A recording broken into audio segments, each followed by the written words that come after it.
Hello, everyone. In Brightest Day and Blackest Night, we are here to talk about DCU Daily. I know that doesn't rhyme, but that's okay. We are here to talk about all sorts of things DC.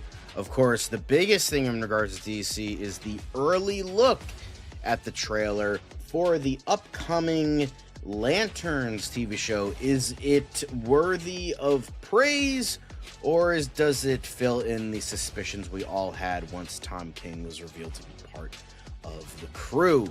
We'll get into that much later, but of course we have a whole bunch of stuff. Before we get to that point, we have box office stuff to talk about.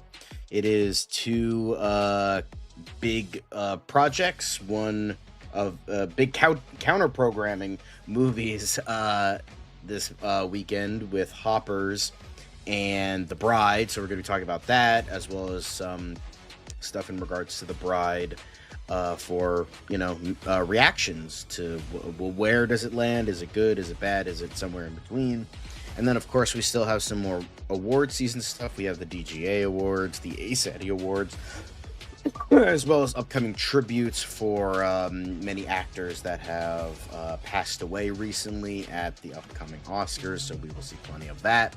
And then we have our quick hits, of course, and then our DC news is not just about Lanterns. We do have a couple other things to talk about prior to how it was gonna be tomorrow, but now it's today, so we're talking about today, as well as some reactions and all of that. Of course, all of that and more after this wonderful little news intro, so let's get into it. It doesn't seem to matter what I do.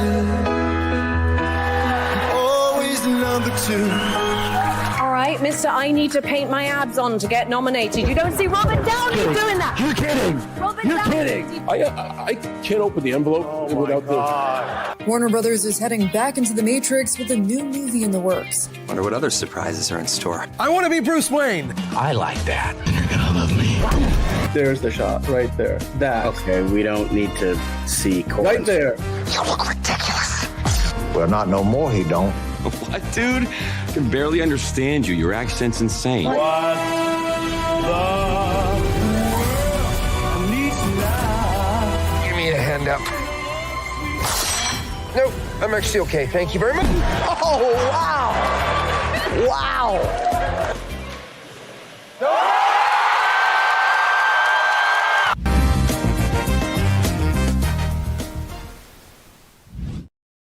Here we are, guys. Welcome to the news. I am your host, John. Lovely to see you all. We got a lot of news. Not as much as you'd think, but enough. And I am not alone today. I have my own Jon Stewart for today. The minority hire, just in case. Just kidding. Oh, wow. But because Wow. Damn. Turning the hey, tables, Jon as it Stewart were. did a lot for comics back then. All right, You Right. know, we're Okay, cool. If that's we could go with that narrative. I mean, look, I'm happy to be here, and we got a trailer I mean, we've been waiting for this thing for like months. So I mean, regardless of whether it's good or not, or somewhere in between, I'm glad that we can Yeah. talk about it. I did want to mention. I mean, we gotta let's shout out the folks in the chat, because there's Yeah. a lot of chatting going on. You got Monique first up. Wonderful Wednesday to y'all. The mixed green salad with your choice of steak and or surimi crab. I swear, Monique, like every time, like I'm there's like maybe I don't even one know out what of the Dorothy last. Lynch dressing even is. What is It's that? like maybe once in a blue moon I might be able to like outdo what you have got going every night. But that sounds delicious, like Enterprising was saying. And speaking of which, Enterprising just got a haircut today. 100 push-ups, tried some positive affirmations to tell myself everything's gonna be okay. You know what? That is great work. I'm glad you're working on yourself and making great progress. Hi, D. Cole. Hola, amigos. Ron from Canada. Figure drawing is here. Honka honka Caleb. Oh boy, that trailer. Patrick liked the trailer. Hello, Patrick. And Fiona is here. Hello, Fiona. Moderator Fiona just took her meds. She is a little sleepy. And yes, congratulations to us as a whole community. 90,000 subscribers over the past day or two. I think now finally crossing that threshold just in time for the Lanterns trailer reaction. And thank you, Fiona, for gifting those memberships. So some of y'all might have just picked up some new memberships, and to those who have, be sure to check out those membership exclusives. I'm doing okay. Still exclusive videos. Still a little bit sick, but you know, I'm Hello, getting Emo over Nerd it. Girl. Thank you for checking in on John's health. We are all pulling for John. There's more color on my hand than in the actual trailer. We are gonna talk about hoppers. Don't you worry, figure drawing. We're gonna get into that. John already gave Lanterns negative 10,000 rating for the trailer. I'm just kidding. It's not that low. Cool. It's a low, solid but it's 8 not for that low. Patrick, though. Solid 8 for Patrick is pretty good. Dan is black. Interesting. What? Oh, you mean the color? Yeah, you know, I didn't really match the color because I couldn't find my green shirt. I have like kind of like a heathered green, which makes sense because there's barely any green in the trailer. So you know, it's Monique better be a chef because if it's like crappy green, so it works. Hello, Anthony. I'm sure we're gonna get into lots to talk about. Johnny's here. Johnny Rico. We will get into John's finger reaction. is a little bit fat, so that's why there's like fucking skin oozing out the sides. But... Angelica is here. Hello, Angelica. Of course, we talked about Caleb. We will get into the trailer stuff soon enough. Don't you worry. Just some geeky guys saying trailer was mid. Thank you for your super chat. Applebee's as that tonight. wrestler would say. That sounds fun. Emo Nerd Girl. Yeah.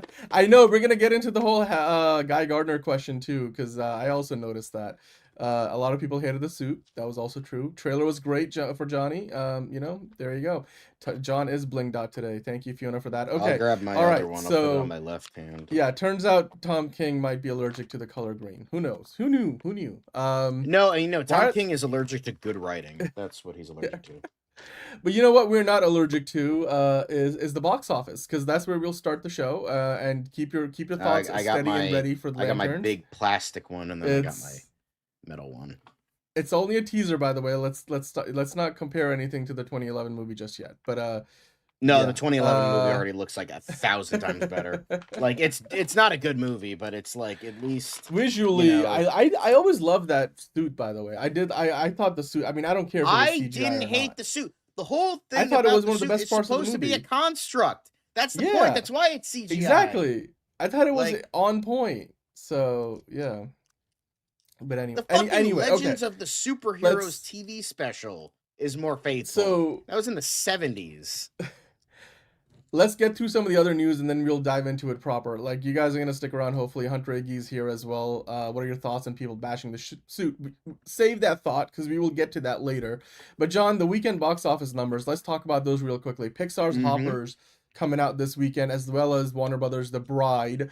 Hopper's aiming for a $40 million debut at the opening weekend domestically, while The Bride looking to get started with only $15 million. They're calling it lifeless at Variety. If you flip over to the next article, we can talk about the worldwide numbers, because, well, the worldwide numbers are looking, you know, kind of pretty comparable to the domestic ones. You got 88 million worldwide potentially for Hoppers. That's a pretty good start for a Pixar movie, which has been getting really good reviews so far too. And then that would be the best opening for Pixar since Coco, by the way. And then The Bride looking to pick up 40 million worldwide, including that 15 million domestically, which, again, I mean, you look at it, one of them is clearly a much more of a adult targeted film. The other one is much more for like the 4-quadrant family audiences. So it makes sense that there's a discrepancy between one movie clearly making a lot more money that a lot more people will likely go end up watching.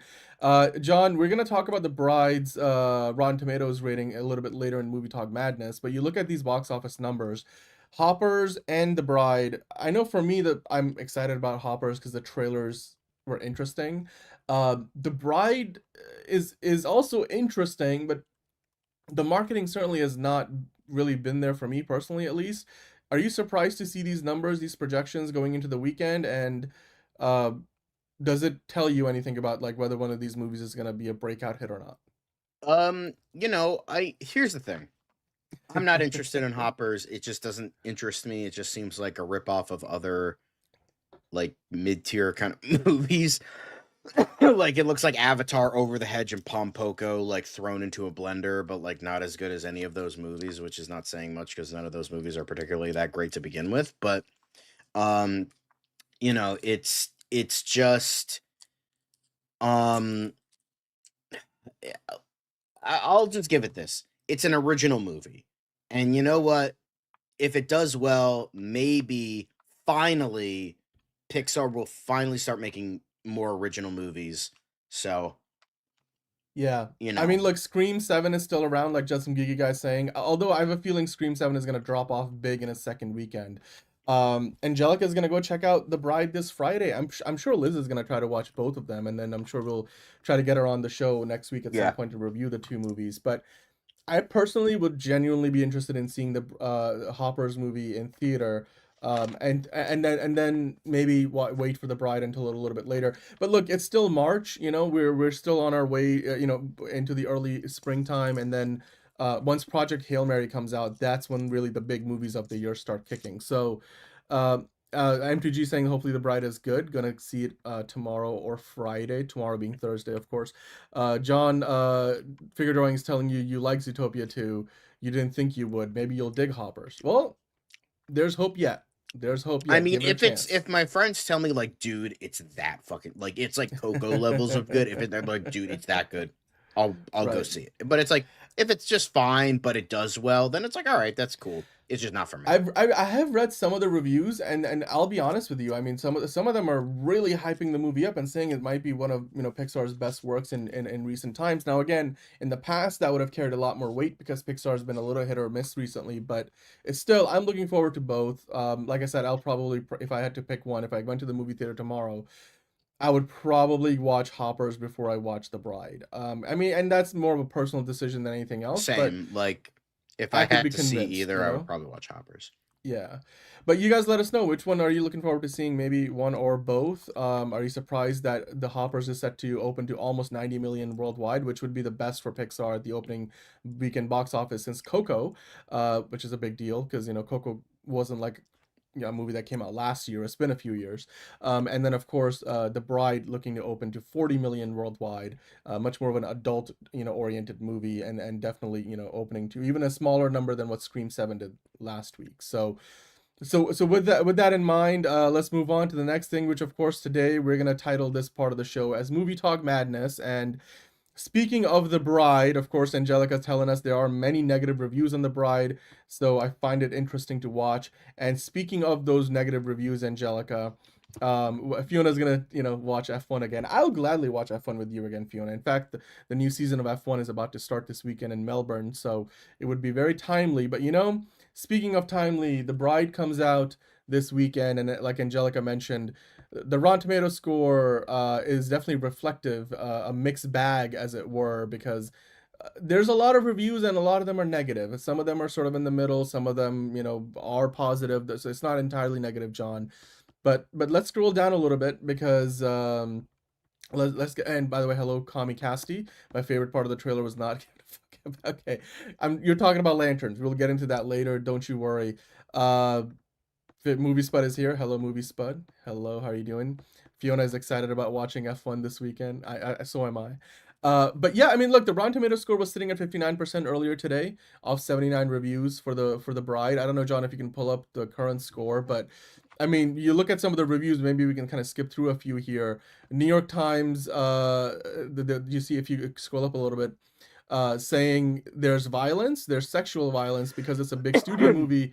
We tested it. Or actually, this is from a recent interview from Maggie Gyllenhaal, who's of course directing the movie. She was saying we had big screenings in malls where people came to see it, which I had never been a part of as an actress or a director before. So fascinating. And one of the things that they brought up was the violence. Is it too violent? And I was talking about it with a girlfriend of mine who said, and she said she wasn't being reductive. I wonder if you had been a man making this movie, you would have had the same response. If you would have had the same response. Okay, so that's a good color to color, I guess, the rest of the stuff with. But let's keep going down. The playlist said Jesse Buckley and Christian Bale cannot salvage Maggie Gyllenhaal's monstrously misguided movie. Okay, all right. Can you scroll down? Keep going. Yep. Here we can go through a couple more. You know what? We might do an F1 corner of the show, growing the sport. There's so many F1 YouTubers already, MTG. I personally love F1. I would love to talk about, like, what happened over the weekend at the Grand Prix on Monday. Page 6 said Jesse Buckley's latest is one of the worst movies I've seen in this job. Wow. The Hollywood Reporter saying Jesse Buckley and Christian Bale get their freak on in Maggie Gyllenhaal's bludgeoning feminist Frankenstein spin. Okay. I'm sure you're not too surprised by any of this, John, because you weren't really looking forward to this. No, we could do a Star Wars section, Jordan. We definitely could. And you know what? We'll get back to that in a second. But Variety saying Jesse Buckley and Christian Bale are magnetic monsters in Maggie Gyllenhaal's lumbering punk horror trip. Empire said fans of Maggie Gyllenhaal will be disappointed. Fans of Mary Shelley will be disappointed. Fans of unhinged cinema will be morbidly intrigued. Okay. John, your reactions to this. What do you think about those reviews, some of those reactions? And then the Rotten Tomatoes score sitting somewhere in the 50s and 60s at this point. I think we could, if you can find the actual score now. Earlier, it was 59% off 79 reviews, which isn't terribly high. I'd imagine that it's probably somewhere in the same range. Let me see if I can look this up right now. I mean, are you surprised that any of those, the sitting in the 50s, essentially, The Bride?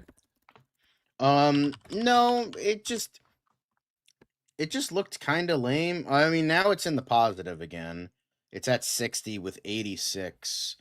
Which, by the way, 60 is literally the threshold at which it turns into a positive, like the tomato from like a splat. So it's right on the edge, and it's like a passing grade with 86 reviews total. Right. Not entirely convincing. That means 40% of the people who reviewed the movie, critics, did not like it. 60% did, which is still net positive, but overall not the most convincing. I mean, the Hoppers doing much better at 97%, which is insane. I mean, I wouldn't have thought it would be 97%, but yeah, your thoughts on this, Sean? Are you surprised at all? No, not really. It looked lame.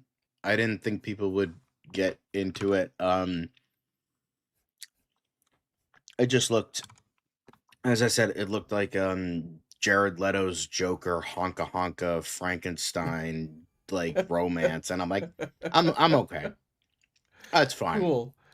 I mean, I'm a little surprised considering the marketing behind this movie and how they've been, promoting it and really getting Christian Bale, Maggie Gyllenhaal, Jesse Buckley, everybody in the movie out on the trail. It's not like they're marketing like, they marketed Superman or anything like that, or F1, but it's still, they're putting an effort into it. So it's surprising to see that it's not, I mean, but again, Maggie Gyllenhaal, she's still, early in her career as a director. So maybe this one didn't hit all the right marks, but something for her to kind of like build upon in her next movie. Yeah, I mean, Justin Geeky Guy, maybe, yeah. I mean, it was an interesting point though that we started off with Maggie Gyllenhaal, one of her friends, telling her maybe if this was directed by a man, if people would be reacting to it the same way. I mean, again, that in and of itself is a statement that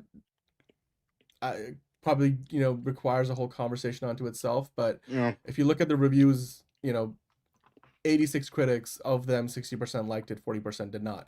Net positive, but definitely not overwhelmingly positive. So you guys let us know what you think about that in the comments down below. Are you gonna go see it? Are the reviews overwhelming? Are they worse than you thought they would be, or better? So yeah, I figured Ryan saying Christian couldn't bail them out. Yeah, Christian couldn't bail out Thor: Love and Thunder either. So, but hey, what doesn't kill you makes you stranger. So exactly. Before we move on from MovieTalk Madness, Jordan saying a quick off-topic comment. Saw the Mandalorian series recently for the first time. 10 out of 10. I think it's underrated. I don't think it's underrated at all. I think the first 2 seasons are amazing. Season 3 is really where things I thought got to be a little like too spread out. Like they just they should have stuck with the show primarily being focused on Mando and Grogu. I mean, it still was, but it just a lot more of that Dave Filoni lore added in, which I appreciate in some ways, but also that it felt like season 3 was a bit scattered. But overall, I still think The Mandalorian is one of the best things Disney has done on the Disney Plus, especially with regard to the Star Wars content. Yeah, I mean, season 3, I guess feels better when you binge it. I haven't finished the last episode. I'm like halfway through the finale, season 3 finale, but I mean, yeah, Dave Filoni's always been a fan of Star Wars, and he's got some ideas. We'll see if he can actually execute on them or not. Movie Spot saying that The Bride is not on their watch list. So yeah, there's a comparison to Joker 2 and The Bride. Okay, I saw. I mean, we saw one of the reviews. I saw a headline that talked about that. So yeah, I don't know if that's a good thing or not. So. I mean, Christian Bale picks his movies. I don't think his agent's forcing anything upon him. So maybe he just needs to pick different movies. But yeah. You know what? We might try to get a Star Wars story in here and there. I just think like John is not too interested.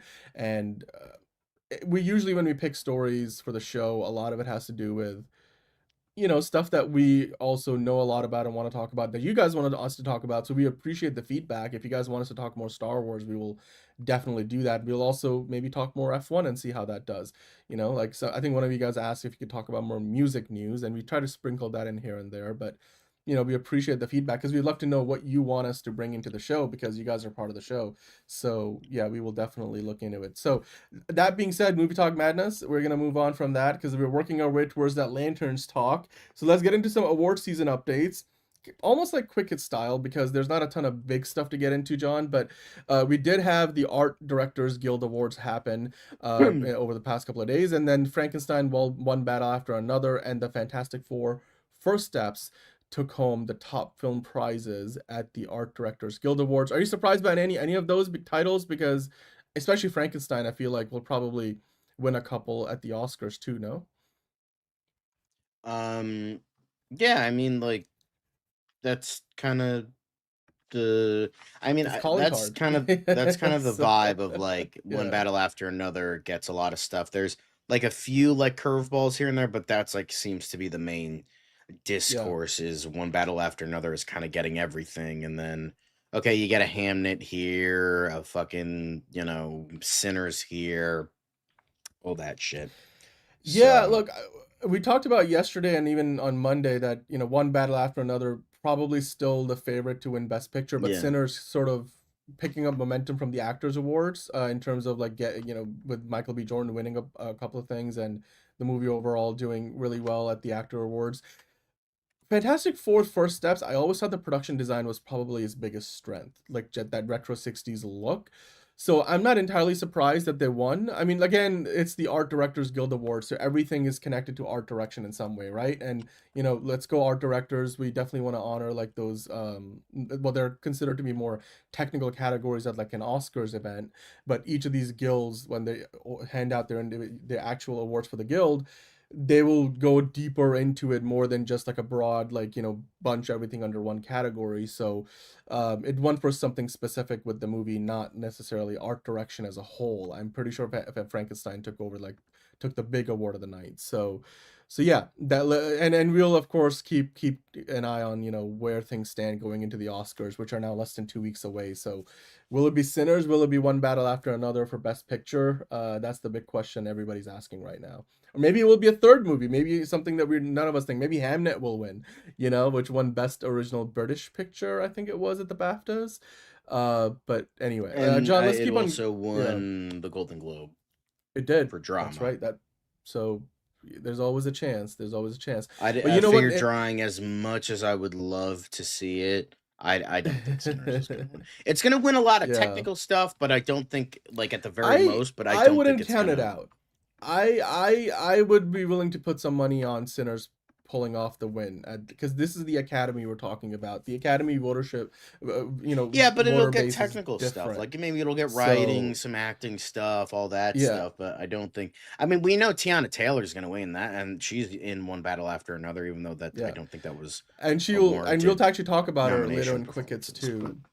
But yeah, let's keep on going, because not only did we have the Art Directors Guild Awards take place recently, but also the Ace Eddie Awards. Have you ever won an Eddie, John? Because one battle after another, and Sinners took the top honors at the Ace Eddie Awards. Ace, of course, stands for American. I think it's like something of editors. Ace editors. It's the American Cinema Editors. That's what it stands for. So it's the internationally there's another editors union, but this is the American Cinema Editors. I'm sure you've seen before, like, at the end of the movie you might see edited by name of editor, comma, ace, and that stands for American Cinema Editors, and they do the Eddie Awards. And well, not a surprise that One Battle After Another and Sinners won the top honors. It seems like at the Oscars, a lot of what you're seeing is there's only like a dozen movies that are nominated across the board in all the big categories, which I think like ties the record for the fewest amount of movies in like a decade. So it's not surprising to see that these Guild Awards are also handing out the big honors to the same films, because the same people will be voting, and there's overlap with the Oscars Academy, so the Academy of Motion Pictures, that is. But you know what, John, moving on from the winners of these awards, we do have some tributes that are in the works. In fact, we'll start by talking about a tribute that already happened at one of the recent award ceremonies. Sir President Christopher Nolan, he paid tribute to IMAX's David Keeley, who of course was the pioneer of the large format cinema, that IMAX is known for today. He passed away recently, and the Kodak Film Awards took place this week, and Sir President Christopher Nolan paid tribute to David Keeley. Of course, Nolan, if more than any other filmmaker, has been championing the IMAX format for the last couple of decades. Your thoughts on this? It feels like, every year that passes by, Christopher Nolan, to him, an essential part of his toolkit is IMAX, and David was a big part of pioneering that format. Yeah, so that's cool. Way to go, Sir President. Yep, way to go. All right, man, and we keep on going quick in Also, style. We gotta. By the way, I appreciate they don't want smoke from being anti-black in regards to Sinners. I don't even think Figure Drawing knew he was making that. They might not smoke, but it's going to be stacked. Yeah. Okay, cool. All right, moving on. So moving on from a tribute at the Kodak Film Awards to, there's a couple of tribute stories we got today for the Oscars. Of course, I think for a lot of people, especially for those of us who may not be watching it for like, oh, I saw every movie that's nominated, like, Liz watches a lot of the movies. She will tell you exactly what she thinks about every movie in every category that's nominated on the night. But for a lot of casual viewers, one of the not, maybe, I don't know if I want to call it a highlight, but it's one of the parts of the show they look forward to watching every year. I know my mom, for example, looks forward to it as well, and I also look to see who's going to be featured, and just as a part of the night where you get to celebrate the careers of a lot of folks who no longer with us, is the in memoriam segment of the Oscars. There's been controversy about it in the past, about who they include, who they don't include, because there's so many how people, they don't include Tony Todd. Yeah, I mean, there's because every year, like, it seems like, especially recently, the segment could go on for an hour unto itself if they did include literally everybody. So they always try to do in recent years like an extended version that you can go see online, but what's included in the show. The thing that was really annoying, and I remember Liz was talking about this, was that like literally 2 days before the ceremony, fucking Gene Hackman died, and they managed to include him. Yet people like Michelle Trachtenberg and Tony Todd and a couple others that unfortunately I'm forgetting had been, gone for months, and they were not included. And it's like, I understand Gene Hackman was obviously the more popular actor, but it's just very unfair that it's like, it's something to see, like maybe for a family reason, for a grief reason, for like the final chance for fans of these actors to say goodbye. And it's like, you're just stripped away of that. And I feel like that's very, very unfair. But hey, life's unfair. So I guess that it tracks, but still it just, David Lynch ridiculous. Was mentioned. Yeah, he was one of the final people that was, it was like, that was the thing they were, which is funny because the Oscars were like shit on David Lynch for years. And he's like, oh, but now that he's dead, he's part of the party. And it's like, go fuck yourself. So, Well, speaking of the in memoriam segment for this year, Billy Crystal and Meg Ryan are set to reunite at the Oscars for a Rob Reiner tribute. Of course, there are some new details out there. John, if you could scroll down a little bit, we can talk about them. Of course, they starred in some of his most, iconic rom-coms back in the day, from When Harry Met Sally, of course, being like the highlight. So it looks like, according to the Variety article, the two actors will reunite, and I'm guessing they'll probably do like a monologue or just kind of like pay their tribute as part of the In Memoriam segment. They've sort of experimented with the format of it over the last few years, so I mean, there's still ongoing investigations and such with the circumstances surrounding Rob Reiner's death, but yeah, they said. Now we're getting into like other stuff here that I don't want to talk about because it talks about his son. So let's move on to the next thing, because in addition to the Rob Reiner tribute at In Memoriam segment, we're also going to be getting a tribute for Robert Redford. Rob Reiner, obviously huge impact on Hollywood in his career, but I feel like there's very few people who legitimately you can look at and say are potentially like worthy of being on the objective Mount Rushmore of Hollywood, and one of them you have to think would be Robert Redford.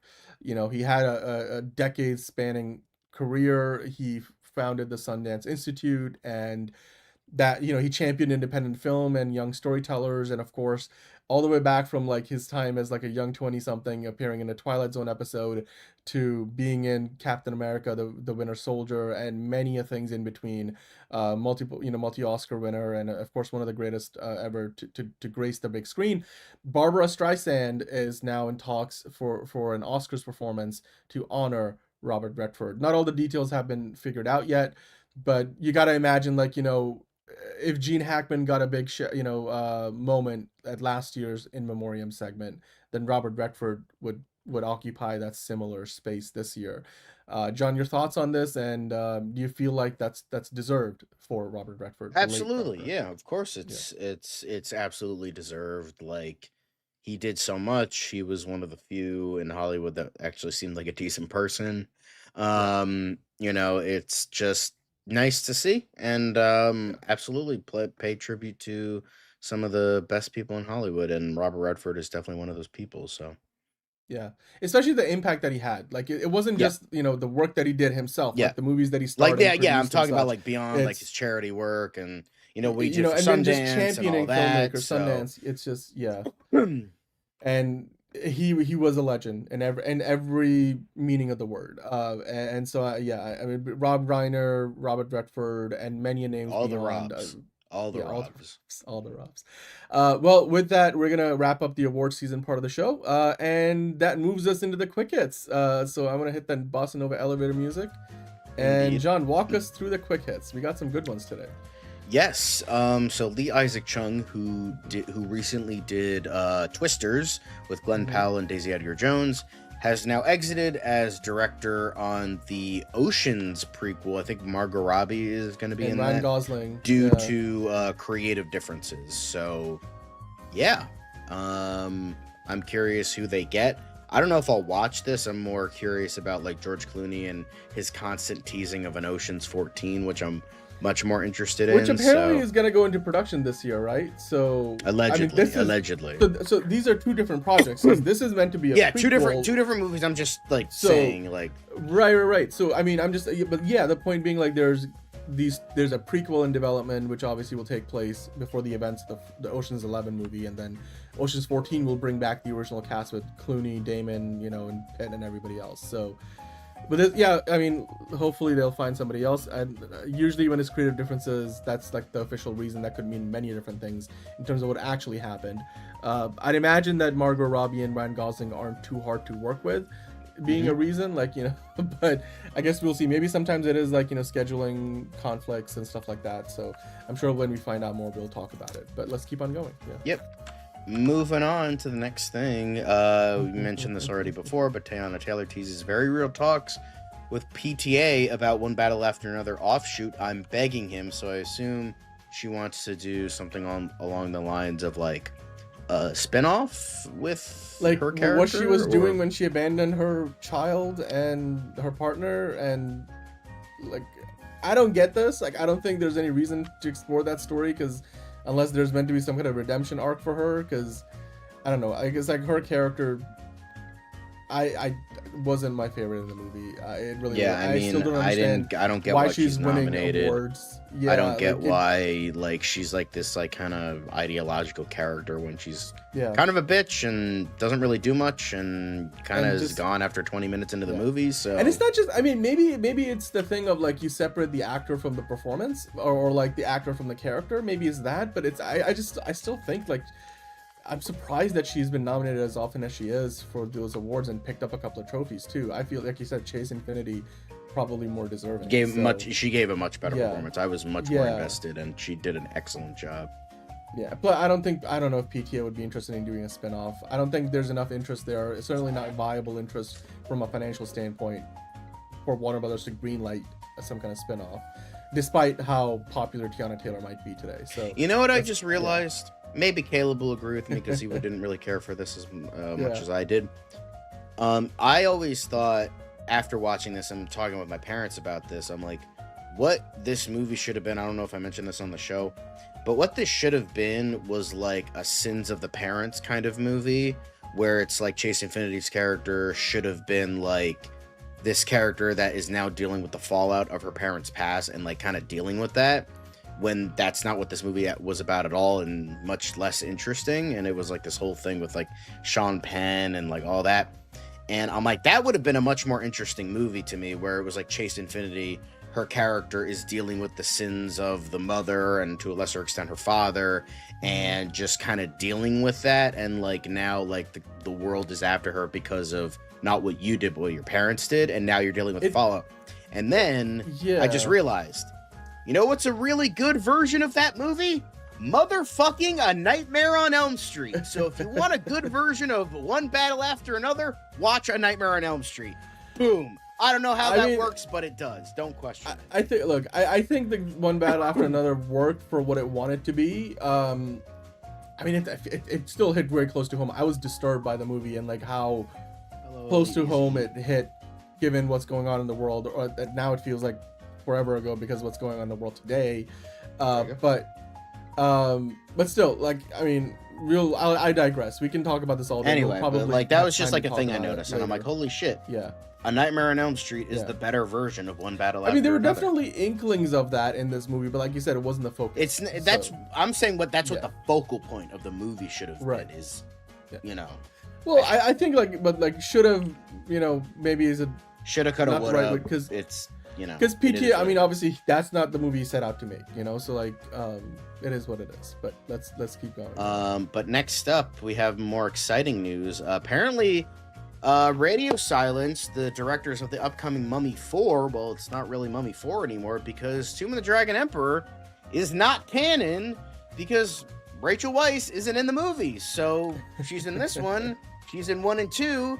So it seems like Tomb of the Dragon Emperor was just a bad dream or whatever the fuck. Or I would imagine that they're probably going to do what they kind of did in Tomb of the Dragon Emperor, where they're like, they wrote books about their adventures, and like you could like do what they kind of did with Logan, where it's like, oh yeah, none of this shit actually happened, and it was like the comic books about their adventures. They could do this. Wasn't there like a movie, or they could I could see them doing that. Like, wasn't there like a movie about like you going to China or whatever? Like, oh, that never happened. Don't even worry about that. That would be funny.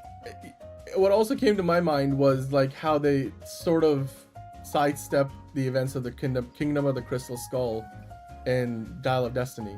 That's something that also came to my mind, because like they just were like a couple of lines of dialogue that briefly addressed what happened to the Shia LaBeouf character and all that stuff, and they're like, all right, moving on, bury that under a rug, and then, you know, just sort of go back to the basics. Bello, though. So, I mean, it's not her fault about any of that. No, not at all. You know, it's it is what it is. Yeah, so I mean, that's a good thing for people who didn't like that movie. So yeah, I think that would be a really funny thing of like, oh yeah, wasn't there a movie where that you guys, was that based on a real? No, that wasn't based. That never happened. Oh my god, that was just we ran out of adventure, so they had to create something new. So I could see them doing that. I think that would be funny. Maybe in a scary movie they would do that. Or no, but, wait, but next up, Night of the Seven Kingdoms season 2 cast Lucy Boynton, Babu Cizé, and Peter Mullen. I know Lucy Boynton. I think Cizé is in Alien Earth because he looks. Is he? Is he? Is that the guy I'm thinking of? I don't recognize it. I mean, I don't think. That might not be him. I don't know, but I mean, he looks familiar. He looks familiar.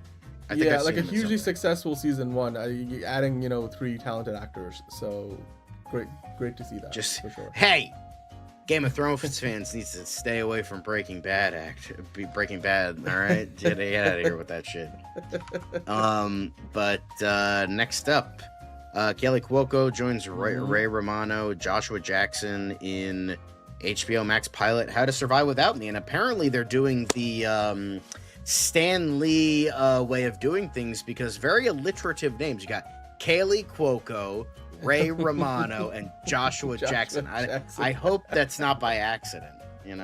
I hope. That's I love Everybody Loves Raymond. I love Fringe, and of course The Big Bang Theory. Very popular. And actually, Kaylee Cuoco was on one of the first HBO Max original shows when the streaming service launched. So wasn't it like The Flight Attendant or something like that? Or I think so. Yeah. No, you're right. I think so. And then I thought that was on Hulu. Was it? I think it ended up on HBO Max, didn't it? Am I wrong? Am I wrong about that? Maybe there's 2 different shows. Anyway, she's clearly got a working relationship with Warner Brothers Television Group, and this is her next project. It was in that same house. It was on both. It was originally. I think HBO I remember Max, it transitioned to one, or it went from one to the other, if I remember correctly. But anyway, let's keep on going. Let's move on. Netflix sets Squid Game the VIP challenge with Dylan Efron, Tristan Thompson, Mel B, and more. I don't fucking know what this is. This is basically like the Squid Mr. Game Beast version or whatever. So there's a Squid Game reality show on Netflix. This is like the celebrity edition of that. So Squid Game the challenge, the VIP challenge. I mean, Tristan Thompson, a former basketball player, used to be married to one of the Kardashians. Anyway, cool if you're into that kind of thing. Yeah, it is kind of like Beast Wars, but it's obviously based on the Squid Game, show. So, and it's on Netflix, not Amazon Prime. Yes, but next up, Paris Hilton, I didn't even know she was still relevant, is clashing through the snow with Christopher Briney and Michelle Randolph in Amazon MGM Studios pick. She's still a thing? I didn't know that. No, she's still a thing. She's grown up a little bit more. I don't know. Cool. This sounds like a fun Christmas movie. Amazon MGM Studios, good on you. I guess they got money to spend. So. Yeah, I don't think he is doing that anymore, but we'll see.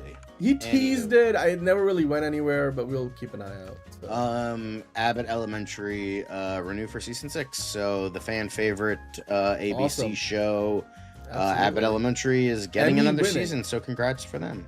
Yeah, Emmy winning and produced by Warner Brothers Television Group, which will now be part of Paramount. But it's made for ABC. Gross. And they'll Thanks for reminding me about that, Dan. Sorry. But 4 seasons, season 2, release date set by Netflix. First look at Tina Fey, Coleman Domingo, and Will Forte, and more. Yeah, absolutely. Plenty of good actors. I mean, this looks interesting. It's like if you watch The White Lotus, 4 seasons is another good one to check out. I mean, obviously 4 seasons is on Netflix. But yeah, I mean, 6 seasons is a great run for any show. Well, I mean, it's one, it's a sitcom, and 2, it's like it takes place in like one location. So I think like now with season 6, the show can go into syndication. Like that's still a thing for sitcoms. So like it will play on other networks, and that's where like the show starts to really make its money back. So I think there's always a good business case that still applies narrowly to that particular genre. But 4 seasons, another good. I mean, yeah, it's basically, I think it's meant to be pretty much like The White Lotus, except on Netflix. It's like that same kind of like subgenre. So season 2, yeah. I mean, The White Lotus also working on its next season. Coleman Domingo, Tina Fey, I'll watch it. And then very obvious news upcoming is The Bears ending with season 5. Yeah, we all fucking knew this. Season 5. Because it was supposed to end with season 4, and then they're like, nope, we're coming back for another season, and then it's like, I still remember. I guess we're doing another season now. So they're doing another season. I guess they're doing an epilogue. Yeah. And that's what they're doing, and it's probably going to be dog shit, just like the last fucking 2 seasons, so, We shall see. We shall see. Next up, Scrubs. That reboot apparently premiered with 11.5 million viewers in 5 days, which I think is good. I don't know. I think that's good. That's good. No, right? No, that's good. That's really good. I mean, 11.4 million Well, I don't know, viewers like, today. since it's 5 days, No. I don't know if that's like worse. So it's like, it's not 2 days. No, so, still, but I mean, it's they do like a +5 measurement now. It's pretty standard now to do that because like even back in the day of DVRs. So that's good for something that's. I mean, it's not really a reboot though. I think that's it's a revival. Of a it's a revival. Yeah. It's, from what I've heard, it's pretty good. Although a lot of people hate how, they're divorced now because reasons, and then like it's just like it. And then I know some people were upset that Dr. Cox isn't in it as much, but I know McGinley, the actor, had scheduling conflicts, so he's not going to be in it. So if this gets a season 2, I don't know if it's been renewed or not. Then he's going to be, he's going to be in that season a lot more. So yeah, I just hope Scrubs fans are happy with it. Meanwhile, I'll be watching The Pitt eventually, so Yeah, which is also a great show, Emmy winning in its own right. So yeah, this is a good number. This is a great return for them. So hopefully it keeps it up throughout the season. But yeah, the first episodes were good. All right, let's keep going. But next up, Bridgerton season 4 hits 28 million views. After part 2 drops. Okay, they knew what they were doing with picking that image. All right, guys, come on. There's lots of that in the show. Anyway, for sure. but yeah, congrats to Bridgerton. I've heard that season 4 is like the best season of the show. Like I've heard nothing but great things about it. Fiona's been catching up, so she's still a little behind. I've never seen it, but it's got its audience. So yeah. But yeah, good for them. Burning questions for Paramount's Warner Brothers deal. Who does David Ellison think he is? What's Netflix for Netflix? Netflix is going to be making bank. Well, David Ellison is going to run not 1 but 2 studios into the ground because he thinks he's daddy's special boy that can do anything. So, I just thought the headline was funny. We don't have to dive into the actual questions. It's like, who does David Ellison think he is? Why does he I don't think he know. can run That's this a company? great fucking question, though. Great fucking question. But next up, I love this. That's like a question that could tee up drafts. For season 3. It could be on a boat. It could be on an e-bike. It could be in the back of a limo. Honestly, I want to see Hijack. I'd watch Hijack all 3 seasons if the 3rd season takes place on a fucking e-bike. Dude, no, you know what they need to do? Because like literally this is I love the ingest nature of this response, because I'm like, you're literally leaning into the idea, because remember all the way back you're like, oh, speed on a bus, speed on a train, speed on a plane, speed on a boat. It's basically the same thing here. So yeah, I love the headline. Like they're aware of what people were talking about. Like, oh, are you gonna, like, how is the same guy gonna find himself be probably on a boat on a plane again next season? Like that seems like the course of action. Yeah, it's gonna be on a boat probably. I mean, this is on Hijack. Isn't it Apple. on? It's Apple TV. Is I it watched Apple? season 1. Yeah, Okay. It's Apple TV. Idris Elba. I watched season 1. It was on a plane. Season 2 is on a train. The chances are season 3 will be on a boat, because there was this show called Departure, which also maybe. Since the first season was on a plane, the second season was on a train, maybe the 3rd season will be an automobile. You can't hijack an automobile. It's okay. No, So I'm gonna tell you this. It's so planes, there's trains, some, and automobiles. No, I know what you mean. But like, I'm gonna hear me out. Hear me out. Archie Punjabi is in this show, and she had her own show called Departure years ago, which actually had Christopher Plummer. That was his last on-screen credited role for anything, movie or TV show before he passed away in his Connecticut home. He actually shot the 2nd season for that, or 3rd season. Yeah, 3rd season for that. 2nd season for that from his home during the pandemic, and that was the last thing he did before he passed. But yeah, maybe sure they'll eventually go to space, if they get to season 10.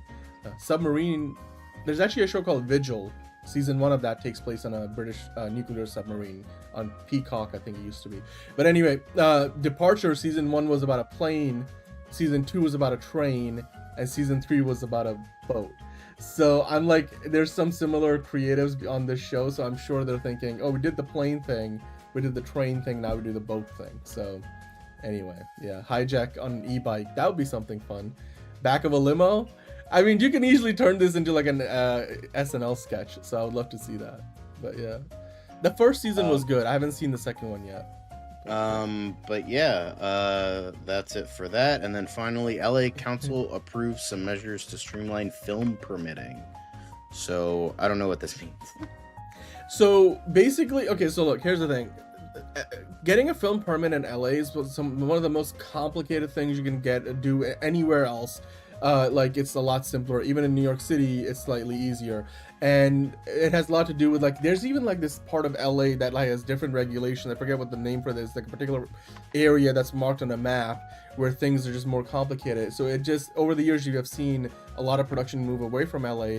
They just expanded their production tax credits in California. And now it looks like they're trying to like simplify the city's measures for how you can get film permitting. So they're encouraging more and more filmmakers, not just the studios, it's also a lot of the independent productions that are choosing to film in cheaper and, you know, easier to get to places. Okay. So this is important. Hijack in space. That'll be when it hits season 10.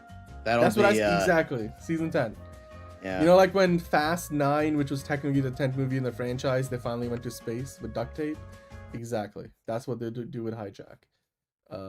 But anyway, thanks for watching, guys. For this side of, we actually did the new stuff in under an hour. I think that's the first time that's happened. I think we're actually running on time, showtime wise, like our rundown that we usually make. Yeah, we're never on time, so we're never on time, but now we are. Congrats, guys. Yeah, give ourselves because we have a lot to talk about in regards to, you know, Lanterns, DC. Yeah. So a lot of ranting, a lot of raving. Not a lot of raving, just ranting. Mainly ranting. It's just going to be ranting. I don't know if Dan has more positive thoughts than me, but John, it's DC time. But it's another project that's been blessed from the beginning. There's the shot right there. That. Okay, we don't need to see right there. Hey, buddy, eyes up here. Now you want to get nuts? Let's get nuts. Here we go. Victory mine. Ask me how am I doing? I'm telling you, really, I'm doing sublime. I never wait in the stewardess line. I just go do it. I'm moving my time. Really had nothing to do with it. How am I moving? I'm moving like you want to shine. Follow my lead. Don't listen to lies. I had to put me all in the line. That's why I know that victory's mine. I prefer Jared Leto. Hunka hunka.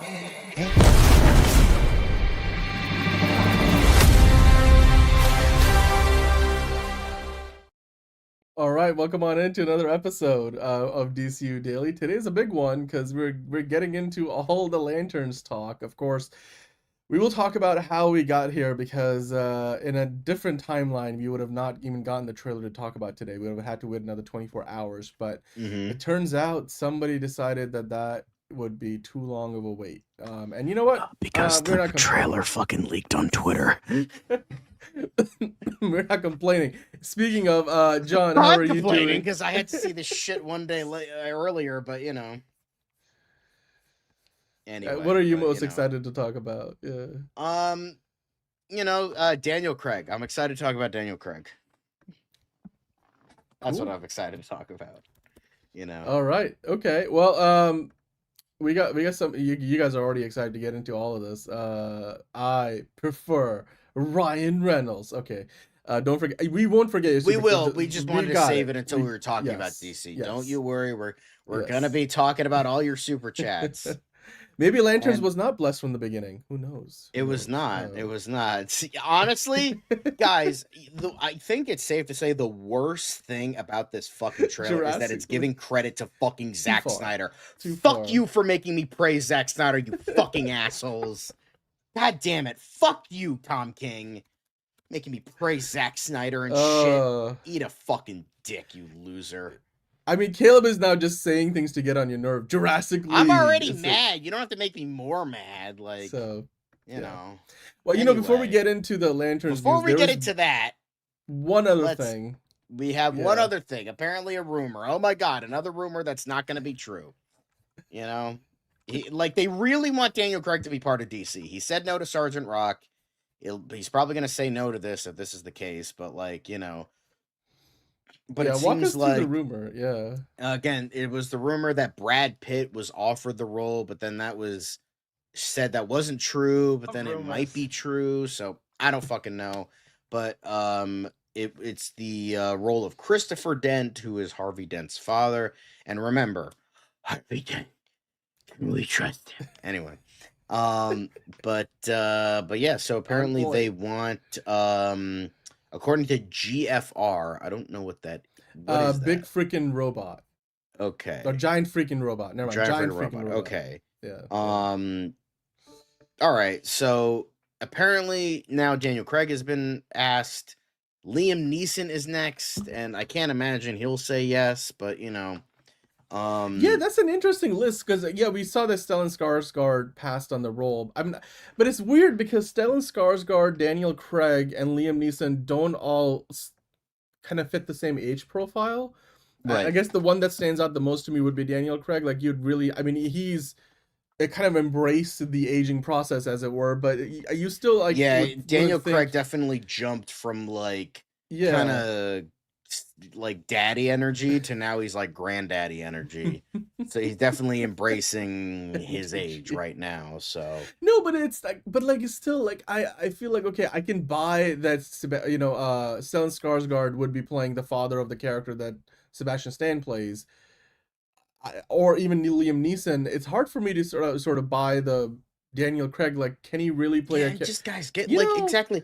I agree with M2G. It's just get like a character actor. Like, this isn't going to be a big role, so it's just like, who gives a fuck? Like, whatever. And so I don't know. It just feels weird to me that it just like they're going after these. It's like, guys, you already have Sebastian Stan, who is a big name. You have Scarlett Johansson, who's a big name. You have Robert Pattinson. You have Jeffrey motherfucking Colin Farrell. You already have so many big names attached to this movie. Why do you need a fucking huge name for a nothing role? I mean, I understand, like you want as many big names, you want to sell the movie, you know, all that shit, but like, there's no such thing as star power anymore. So it's just like, oh, I recognize him, but like, it's Batman. It's gonna make money. You don't fucking okay. Dan's taking more cat pictures. Come on, Dan, Mr. Fucking the house that Batman built type shit. Like, it's gonna fucking make money. It's Batman. You don't fucking need Stellan Skarsgård or Liam Neeson or fucking Daniel Craig. It's Batman. It's gonna make money. Even if it sucks, it's gonna make money. Like, Batman and Robin made money. Like, come on. Get out of here. No, I agree with you. I mean, it's just, maybe Daniel Craig will say no to this role because he just signed up for the next Narnia movie at Netflix. That would have actually been really good. Actually, have like if Adam West was still alive, they should have gotten him for Christopher Dent. That would have been awesome.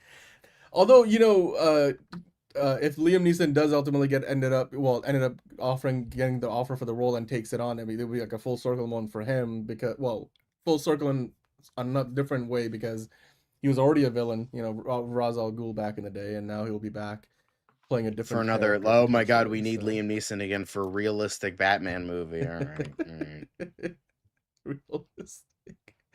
Okay, well, you know what, John? Let's get to what we were. Let's get to the real meat and potatoes here. Yeah, the real meat and potatoes of the show, which of course is the Lanterns trailer finally dropped. It's technically a teaser, so it's a teaser trailer, and you know what? The trailer itself kind of feels like it. It gives you a nice preview of the show in terms of like the overarching, like maybe themes of the show. It tells you, where things are at with the two lead characters.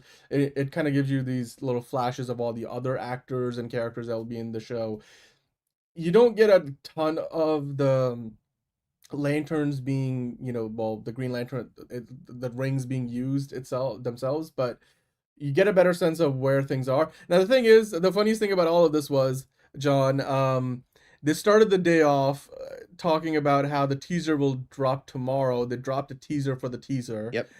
And this was from all this official accounts, the HBO Max account included.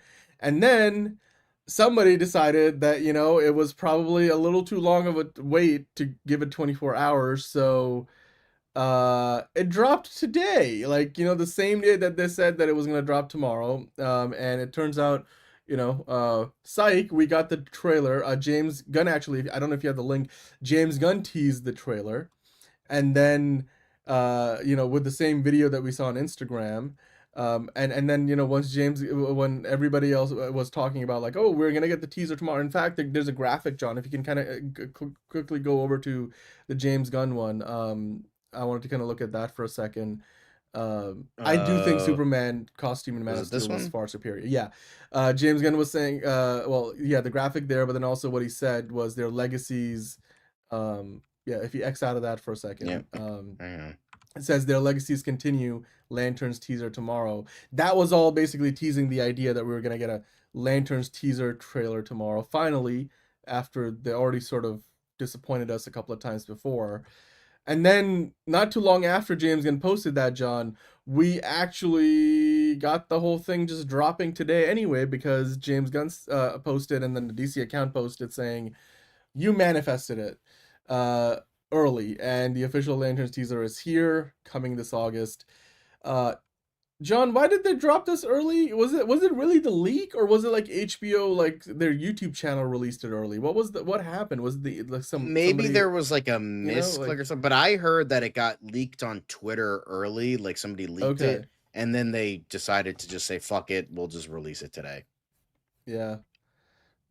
By the way, I also agree with Just Some Geeky Guy. I think the Zack Snyder Man of Steel suit is far superior to the Superman suit we're getting in Superman in terms of just overall design. Which version? Yeah.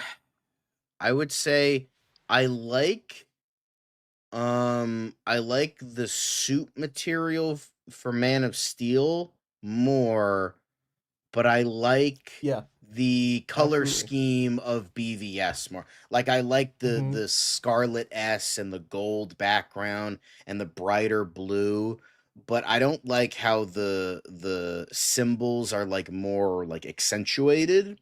I like how like you only can like tell if you like pause it and zoom in, then you can kind of tell with the Man of Steel that it's like kind of these like weird like alien language characters. But I think overall Man of Steel had like a smoother surface, but I would say it's tough for me because I think overall it's a little bit better, but it doesn't have the trunk, so it just doesn't look right to me. Like I don't like if like I mean, we've talked about it before. By the way, just to kind of address the theory from Just Some Geeky Guy, they already addressed. James Gunn said that squirrel Superman saves is not the Green Lantern squirrel, which we talked to Chip, right? Isn't it? Yeah, we talked about that actually leading up to the movie coming out. When they were filming it, we talked about it. It's actually not meant to be a Green Lantern, but maybe they can retcon that. Anyway, John, let's just dive into it, shall we? Let's talk. Forget like who leaked it or did not leak it, whether it was on purpose or not, whether we actually manifested it or it just accidentally got released early. The trailer itself came out today. It's our first real look, I would like to say, at the show, and it's going to be on HBO, of course, HBO Max. They've always sort of pitched it as like, this is prestige television. This is going to be, our look at a grounded version of the Lanterns. It feels like it's very much based on the Earth 1 iteration, which some people would love that, depending on if you love that series of comics. Others will not. But the trailer's out, John. I want to get your reactions first, just your raw reaction. It's a couple of minutes long. It gives us a good preview at a lot of the characters in there, just the some of the themes. You get to see that scene where the car goes off the cliff that we got in that like 13-second preview as part of the bigger HBO Max overview of this year's programming earlier this year. But beyond that, there's not a whole lot in terms of the Green Lanterns doing Green Lantern things. It feels sort of like speaking of Zack Snyder, this feels like the HBO version of Watchmen to the Zack Snyder Watchmen movie, as much as maybe, at least superficially, visually, because we haven't seen the show yet, as like, for example, the Ryan Reynolds movie Green Lantern to the show Lanterns. But just your reaction before we get into the movie of it. I thought it was crap.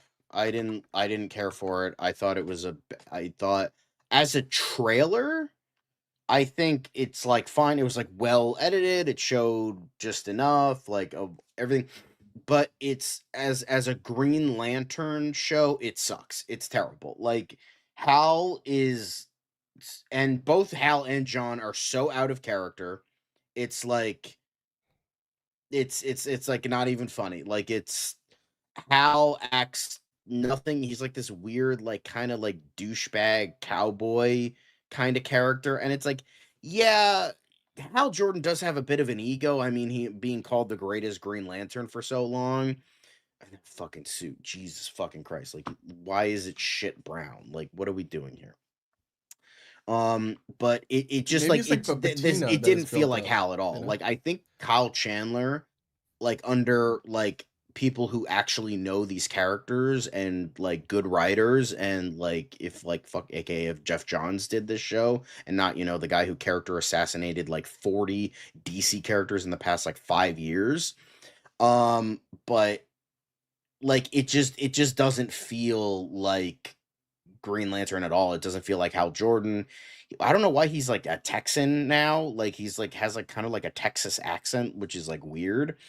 I don't, and the thing is, like I said this before, like Kyle Chandler maybe 10 years ago could have made a really good Hal Jordan, but now it's just he's just too fucking old. I'm sorry. Like that guy is going to be 60 this year, and which, you know, and with how he's acting, it's just like they're going to fucking kill him off. It's just Hal Jordan's going to show up in this if this is a show that continues and it's not just a mini series, this motherfucker's getting killed off. Like we know at this point we're gonna have just Jon Stewart be the mainline Green Lantern with Guy Gardner. This teaser more than anything sort of made that feel more of an obvious conclusion that Hal Jordan is like this very like I'm over this shit, done this, been there, done that, like yeah, training the next generation because he wants to, you know, fly off or walk off into the sunset. Like I will say, I don't think Jensen Ackles would be. He's too grungy.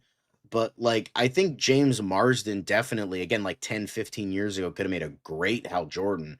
And But if they are going for an older Hal Jordan, then I think James Marsden, even though he is a, you know, Kitty Diddler defender, he is a good actor, and I think he could have nailed it. But, you know, it's just there. Then that's Garrett, Dillahunt. what's his name? And Dillahunt. But I just wanted to say, Johnny loved the trailer, MTG loved the trailer. I personally probably will give it like a 7.5 out of 10. It's still a teaser, so I'm slightly unconvinced, but I didn't hate the trailer. So if you loved the trailer, if you liked it, that's perfectly okay, and that's great. I think, like, for example, I have a more positive opinion of it, but I also have questions, which I think a good teaser will always leave you asking and wanting for, you know, to see more. But John, let's get, you know, going beyond just the initial reaction, because they promised us true detective-esque feel, and I feel like at least visually, thematically, they are delivering on that so far. But again, it is a teaser, so we should keep our maybe, like, again, prejudging something where we haven't seen. I get it. It yet, just, and the thing is, Jon Stewart also doesn't act like Jon Stewart. Like he, like again, like he was a soldier, yet he's treating a superior officer like fucking shit. Like, bro, like if you talk to a drill sergeant that way, you'd be doing like bathroom duty for the next year and do 500 push-ups every day for the rest of your life. Like, are you fucking kidding me? Like, that just doesn't feel like, you know, it just doesn't feel like it at all. And it's just like, oh, you're an old man, you're a fucking piece. That's not Jon Stewart. Like, I mean, I know Jon Stewart has been an asshole in the comics. I mean, bro committed genocide Rebel Ridge multiple times. Yeah. But like that just doesn't feel like Jon Stewart to me. And it's also like it doesn't have the wily rookie energy, but it also doesn't have like the hardened veteran energy of Jon Stewart. It's just this weird in between that doesn't work. And it just doesn't feel like the character at all. Like, and it just like both feel wrong, even though I know that these guys can do good work and could do good work as these characters.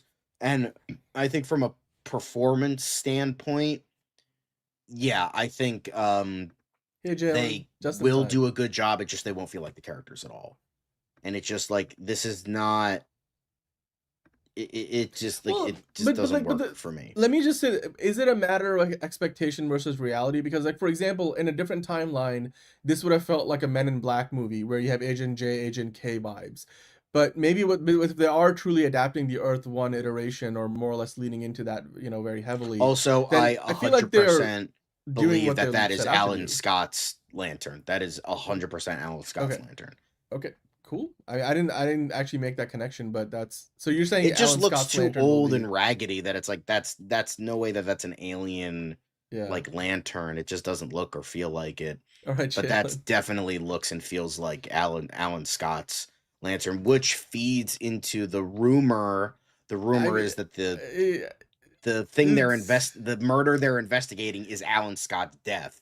That's I think it's gonna be Guy Gardner because I still think it's gonna be I don't Guy think Gardner. so. I think with this lantern, it's more than likely that I think it's Alan Scott, because that does not look like an alien lantern at all. That looks like fucking Alan Scott's lantern. And with that, I think because Alan Scott's now dead, I think Jon Stewart, out of spite or just wants to, is going to use Alan Scott's Green Lantern ring throughout this season until you know, he's like Hal Jordan is like considers him worthy of the ring or whatever. So by the way, what the hell is going on here? That definitely feels like alien technology, right? Yeah, whatever they're doing, because the whole basis is that these guys are shapeshifters. Like they're like, that's like what like the bad guys, like the bad guys are going to be shape-shifting aliens. That's what it's going to be. Which, like, another a buddy of mine made a good point of this. He's like, this would have been so much better as a Martian Manhunter show, because the aliens are shape-shifting. Yeah. Martian Manhunter as a character on Earth, he's usually a detective, and the thing is, like, and having kind of this like vibe of like kind of not a fuck you kind of vibe, but like this grungier vibe would have fit Martian Manhunter perfectly. And it just, you know, it would be so much better like if this was a Martian maybe they Manhunter are setting up the white Martians, because that's been entirely very possible, kept secret. but like why the fuck are they doing that for Green Lantern? Like, I don't know, it just feels weird to me. It's also like, to me, one of the things that I've found a little hard to reconcile, because I mean, look, James Gunn has said that there will be room for every different tone in the DCU. Like, you can watch these things and they will all still connect together. Maybe in some ways you could kind of connect it to like the early days of the MCU, where like you watch the first Thor movie and then you watch, you know, Captain America, the first Avenger, and then you see the Avengers. But there was always this through line of like this, you know, key, like this MCU sense of humor, and there's like, you know, this self-awareness to it all.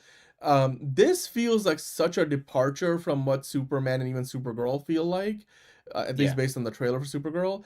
Like, you know, the way this trailer is cut and done, it just feels like it almost feels like it exists in a different universe than what we have seen from the DCU so far. And it's like the very first thing, well, outside of Supergirl, but even Supergirl feels like very, like it's got James Gunn influences because of how closely it's a Kryptonian character, so it's got to lean into some of what James Gunn's created. But this feels like the very first thing in the DCU that doesn't really have any of James Gunn's fingerprints on it, and you could see that it feels and sounds different. So I do wonder how they're going to be able to reconcile those characters. I mean, look, it still looks, I mean, some of this stuff still looks amazing, and there's a lot of potential here, and this is only 2 minutes of an 8-episode long season of a TV show, so there may be a lot more there that there probably is that we are missing. But for a teaser trailer that's meant to give you an idea of the tone of the show, I think it's an expectation versus reality thing, because if you forget for a moment that this is a Green Lantern show, I think this sets up for an amazing mystery, buddy cop mystery situation, which that's like right up my alley. I'm gonna watch this show regardless of whether I'm gonna watch it for the show, but like I'm not excited about it. Like, nobody I know is excited about this show, because it just doesn't look like Green Lantern. It doesn't feel like Green Lantern. Like, why? It's like, okay, you're looking at the breadth of the fucking DC universe from the Green Lantern point of view, and you're like, yep, let's have this be a grungy brown generic cop show that takes place entirely on Earth. Like, are you fucking high? Like, I want to see space battles and shit. I want to see like Star Wars, Star Trek levels of shit with these characters. And no, you're giving me, oh, it's a fucking murder mystery. Okay, great. Like, give me that for, like, The Question.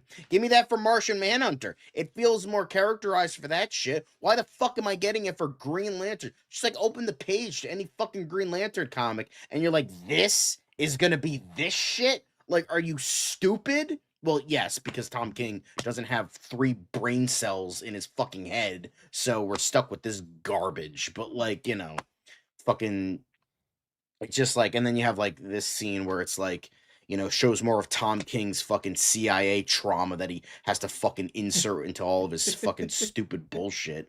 So that's fun. And it's like the one bit we see of like a Green Lantern ring going off, they fucking cut it early. It's like, it's not even teasing at this point. It's just like a fuck you to the audience. There was a bit of like, I got the feeling that this show is almost afraid to embrace that it's a superhero show, like kind of a bit of a throwback to like the early 2000s when like TV shows and movies in the genre kind of felt like they were, or like even the Sony Spider-Man movies or Spider-Man adjacent movies that felt like they were afraid to admit that they're superhero movies, which for 2026 you gotta wonder, like at this point I thought we were past that point, not like the early days of the X-Men and stuff, but maybe that is on purpose. Like they don't want to show all of that stuff off now. Maybe some of those VFX are still not finished, so they'd rather not show us like unfinished, like or half-baked CGI shots. But maybe there is more CGI, like constructs and stuff that the lanterns will show us with the rings, that they just want to hold on to that. But I don't know, maybe that's the point, that they minimize that stuff and try to tell a great story. But like the point that I think MTG was onto something about, like, look, they are at the very least, to give them credit, this is every bit as much what they told us it would be.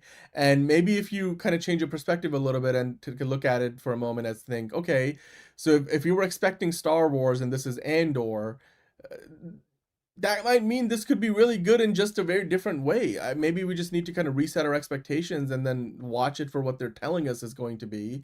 And it might be great for what it is, and then maybe down the road we'll get to see more of those lanterns in space that James Gunn did also talk about. So like this isn't the be all end all, that there will be more lantern stories down the road. So I don't know. I'm trying to find the silver lining for those of us who didn't enjoy this. And you got to also remember it's HBO, right? And whether you love the Watchmen HBO show or not, or whether you thought it was better or worse than the Snyder movie, it's still an Emmy-winning, one of the best shows that HBO has put out in the last few years. If you look at any metric beyond just fan opinion. And I also thought it was it's different than the Watchmen movie, but it's still amazing as a show. And I know, John, you weren't the highest, very high on it, but I think you also would admit you were probably in the minority. But let's, speaking of you guys talking about the other elements, like where's Guy Gardner, the squirrel, alien, lanterns and all that.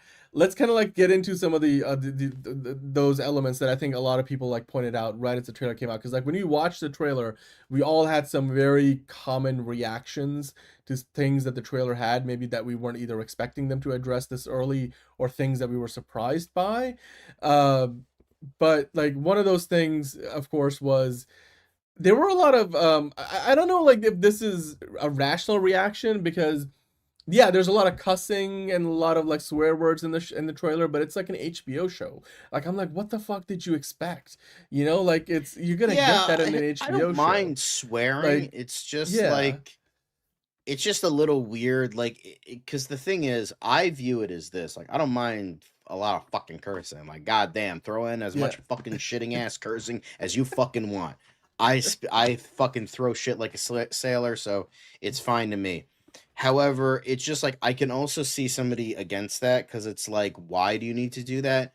It's like, oh, because we're adult and we need to show that we're adult, so we need to throw in a fuck every other sentence to show that we're adult. This is serious. This is super duper serious stuff. And it's like, you could do serious stuff without. I guess Tarantino. It's like Tarantino does that, like. Well, but then again, Tarantino's Tarantino. Like, it's like this. It always annoys me. Yeah. Consider me Willy Wonka, and this is my fucking chocolate factory. So. Oh, or Eric, I agree with you, Eric, because it's a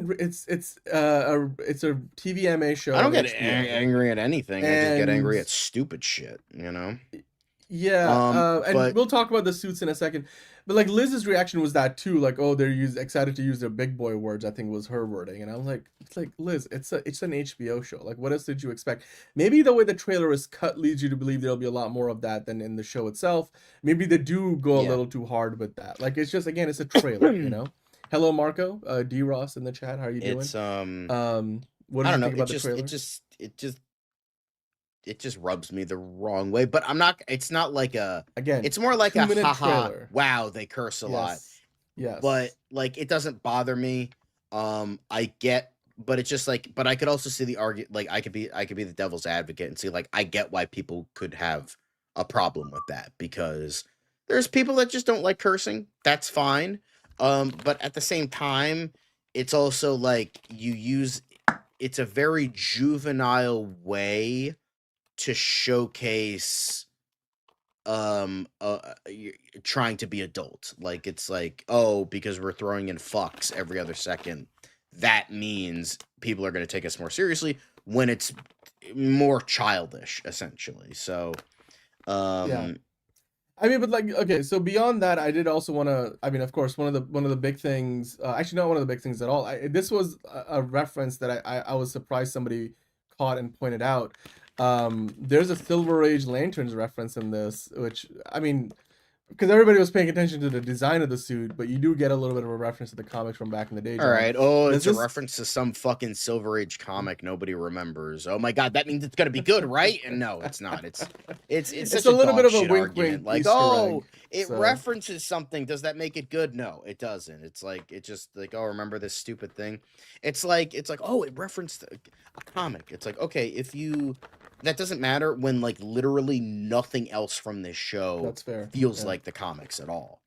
So, it's just like, it's whatever. Oh, this one scene. It's like, okay, are we going to have a fucking like scene where we reference that Hal Jordan's a pedophile in the comics? Well, it happened in the comics, so we got to reference it, right? It's like, no, it's just because it has it in there doesn't mean it's good. So it's just kind of a dumb thing of like, oh, it was in a comic that nobody remembers. So it's just like, oh, it's just like the guy who posted this, who's referencing it, fucking Mr. Beardtastic over here with his fucking like toxic masculinity PFP over here, is like, I know comics, guys. Am I in yet? And it's like, all right, bro. Like, I will say though, it is like what Figuredoring is saying. I think is a good point. On the bright side, I don't think this trailer turned people off straight away. I think it's even a morbid curiosity. A lot of people will still watch the show. And maybe, it will pull us in the first episode or two. And if it doesn't, then, so be it. But okay, look, one of the biggest things coming out of this is all the talk about the suit. Like Hunter Iggy was asking about it earlier. He wants you to talk about it. There's the whole thing of everybody's making a comparison to now the Wayne T. Carr suit from the Snyder Cut that never actually was in the Snyder Cut, but Zack Snyder let out into the world afterwards, which I think was a fantastic suit, and he literally shot that in his driveway in his home in LA with an iPhone. Famously. But so like this was the suit, and it looks. Again, you could tell it's old because the front's like brown, but like the top part's green. And like I think if you like up the colors a bit, yeah. I think the leather of the suit's also green. So it's just like, it's just weird to me. I just think for me, this is one of two things, or it's both, where it's like, number one, people hated the CGI suit so fucking much. They overcorrected. Like, okay, we're only going to use practical suits, where it's like, that's not what it is. I mean, maybe that's what it was at one point in the comics, but it's been for the last, like, I don't know, 30, 40, 50 years that it's a construct. The costume is a construct of the ring. That's why, like, when, like, for instance, I hate to reference this, but like in Suicide Squad Kill the Justice League, when they take off Jon Stewart's ring, he's in his underwear because the costume is a construct. And sometimes when you take the ring off, they're either in normal clothes or whatever because the costume is a construct. And that makes sense. It just feels weird to me. So it's either like the 2011 suit turned off everyone from a CGI suit, which is what it should be, or it's just like, oh, we got to make it realistic. And you gotta have a realistic suit. So we're making it a really realistic suit, much like, how it looks in the Earth 1 suit. I will say that logo looks very cheap. Like, that like emblem looks very cheap. Yeah, it looks cheaper than this. It's by the way, can you pull up? You had the photo for the Zack Snyder Dwayne yes. T. Carr. Well, I had it up, but then you. Yeah. Let me put it up because like this is for comparison's sake. That's the one, of course, we're comparing it to, which quite frankly just looks fucking superior in every which way. It looks so much better. I will say, like, this angle, Yeah. you can kind of tell it's like a fake leather kind of look to it. It is. But for the most part, but like the it looks circumstances good. in which they got this, because this wasn't even meant to Like, be like what again, it would look like in the movie. as he says, This Zack was Snyder the built proof of this in a concept. driveway with an iPhone. It's like And the it- fact that and it was a- Zack Snyder it was a proof- probably yeah, it was fucking a took proof of scraps concept. from the fucking The like studio sewing rejected. store, built Yeah. this, made this, and it looks 1,000,000,000,000 times better. That's I will sad. say though, no, but like here's the thing. I will say like that was a proof of concept that Warner Brothers didn't approve because they wanted to at the time use like the Jon Stewart lantern in the movies, which never happened in the DCEU. But I was gonna make this point, but Dark Lead Eric already pointed this out. Maybe this is meant to be an older suit, so this is not meant to be the suit they're gonna put on in the show. Maybe this is just a version of the suit, maybe a prototype or something like that.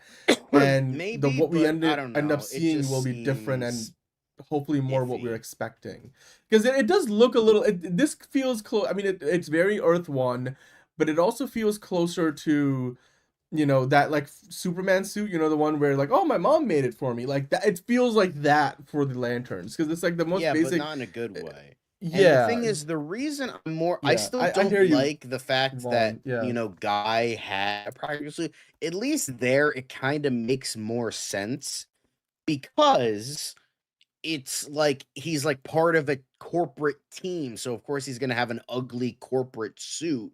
So that makes sense. I don't love it, but like at least there is actual logistical reasoning. This, I can't imagine, like, oh, he had a flight suit and that's what he was wearing when he went off into space, and he Yeah.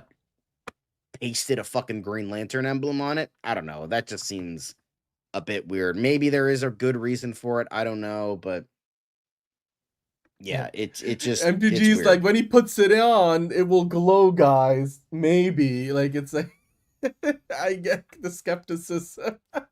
Here's the thing: the Guy Gardner suit wasn't always like the best fitting, because I mean, look, Nathan Fillion is in amazing shape. He didn't look fat. It's just I think the jacket looked a little tight on his shoulders at times. I will say this though. I think he is writing some of the episodes, and he helped write the Yeah, show, so Tom he's an King, yeah. executive producer. But also, like, this suit could be from a dead Green Lantern. Maybe it is the Alan Scott suit. It's certainly not the Guy Gardner suit. Yeah, that's entirely possible. It could be the Alan Scott Yeah. suit, but like Alan Scott didn't look this retarded, so like I don't know why it like Okay. looks like that. All right. So I think, you well, let's know, not use the word out of in the wrong context. But like, what I will say is maybe a reason. Look, it feels like an overcorrection, but like DC so far has, like, under James Gunn, leaned into more practical suits, partly because they're cheaper than doing CGI. But in some cases, CGI actually ends up being cheaper, because that's why Marvel, you know, ends up replacing a lot of Spider-Man suits, even in situations when clearly Tom Holland, you know, they shot it practically, but then they just replace him entirely with a CG double, because it's just cheaper to do it rather than try to composite what they shot practically into a CGI environment. So I understand that, but maybe, I mean, I hope it's not because they're trying to keep the costs down all the time. I get it, like doing it as a TV show, trying to do a CGI suit all the time would be sorry, expensive, like what they did with She-Hulk. So there's that. but too, I did you know? want to say this. So, Yeah.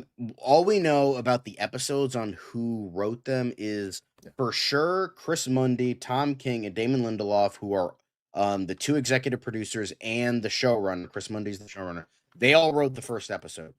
And then on top of the fact, Stephen Williams, Jita Vasant Patel, and Alik Sakharov are directing episodes in addition to James Hawes, who's directing the first two episodes. That's all we know in terms of the writers. So we don't know who is writing this outside of those three executive producers. Chris Mundy, the showrunner, and then Lindelof and King, who are also executively producing in addition to writing. So that's all we know. So we don't know if like all three of them are writing all 8 episodes in different combinations. Like Chris Mundy's writing this one, Tom King's writing this one, 2 of them are writing this one, all 3 are writing this. So we don't know. We just know that all 3 of them wrote the first episode. So Yeah, I mean, practical suits aren't always cheaper, and James Gunn, I think, actually kind of pointed that out too. I mean, look, the episode count is what, 8? I think, isn't it? It's not. Is it 13 or 8? Because it's not like it's not like a big 20 episode season. But I don't know if the names of the episodes are all out either, but uh, I remember Kyle Rayner was meant to be in like the previous iteration of the show before it got rebooted into like the current version in the DCU. But I think the DCEU they were gonna have a Kyle Rayner. So Finn Wittrock um, was cast as Guy Gardner, yeah, and then I think Jeremy Irvine was gonna be Alan Scott. I think that's what it was. right. Um, But for a moment, I think let's kind of quickly talk about some of the dialogue because it did feel a little like, I mean, look, here's the thing. I think it's still a very much an expectation versus reality thing. If you just watch this trailer purely as an HBO show that's a murder mystery with like a couple of cops going in and doing a lot of investigating, almost like a bit of a Western feel to it. The dialogue works well, but there is very much you can start to see. There's not just friction between the characters, our two leads. They almost like they build up the animosity as the trailer goes on to the point where they're like they literally hate each other, and like that monologue by Jon Stewart on clearly he's cutting a promo on Kyle Rayner, if you're a wrestling fan, and Kyle Chandler, his Hal Jordan character. It's like he's like, you're old, you're gonna die, I'm the future, and it's like it's just voiceover playing over like this montage of shots from the show, but that feels like it probably comes at like a really big low point in the show, especially the relationship between the two characters when they're just like done with each other, and I'm guessing that's not how their relationship ends, or that's not where we leave it at the end of season 1, or at least this season if there's only gonna be one. I mean, it's meant to be a dark murder mystery show, Caleb, like you said. But I mean, look, that's the thing though. Like, you still have to kind of reconcile it with the idea that there are aliens, right? So there's gonna be some humor. Like, just because the Dark Knight movies felt dark, thematically, there were still humorous moments in the movies, right? So I don't think that's both things can be true. Like, the MCU has plenty of dark movies that feel very adult-like, but then they also still have moments of humor. Like, The Winter Soldier is probably one of the most grounded adult. I will But say, like, there's still Sam Jackson still has a few funny lines in there. reading so up on the CW Green Lantern show is like, wow, how good we had it, and we didn't even fucking realize. Like, I'm like, the more I read about it, I'm like, this actually sounded fucking good. I mean, it probably would have been garbage after the first season, but like, damn.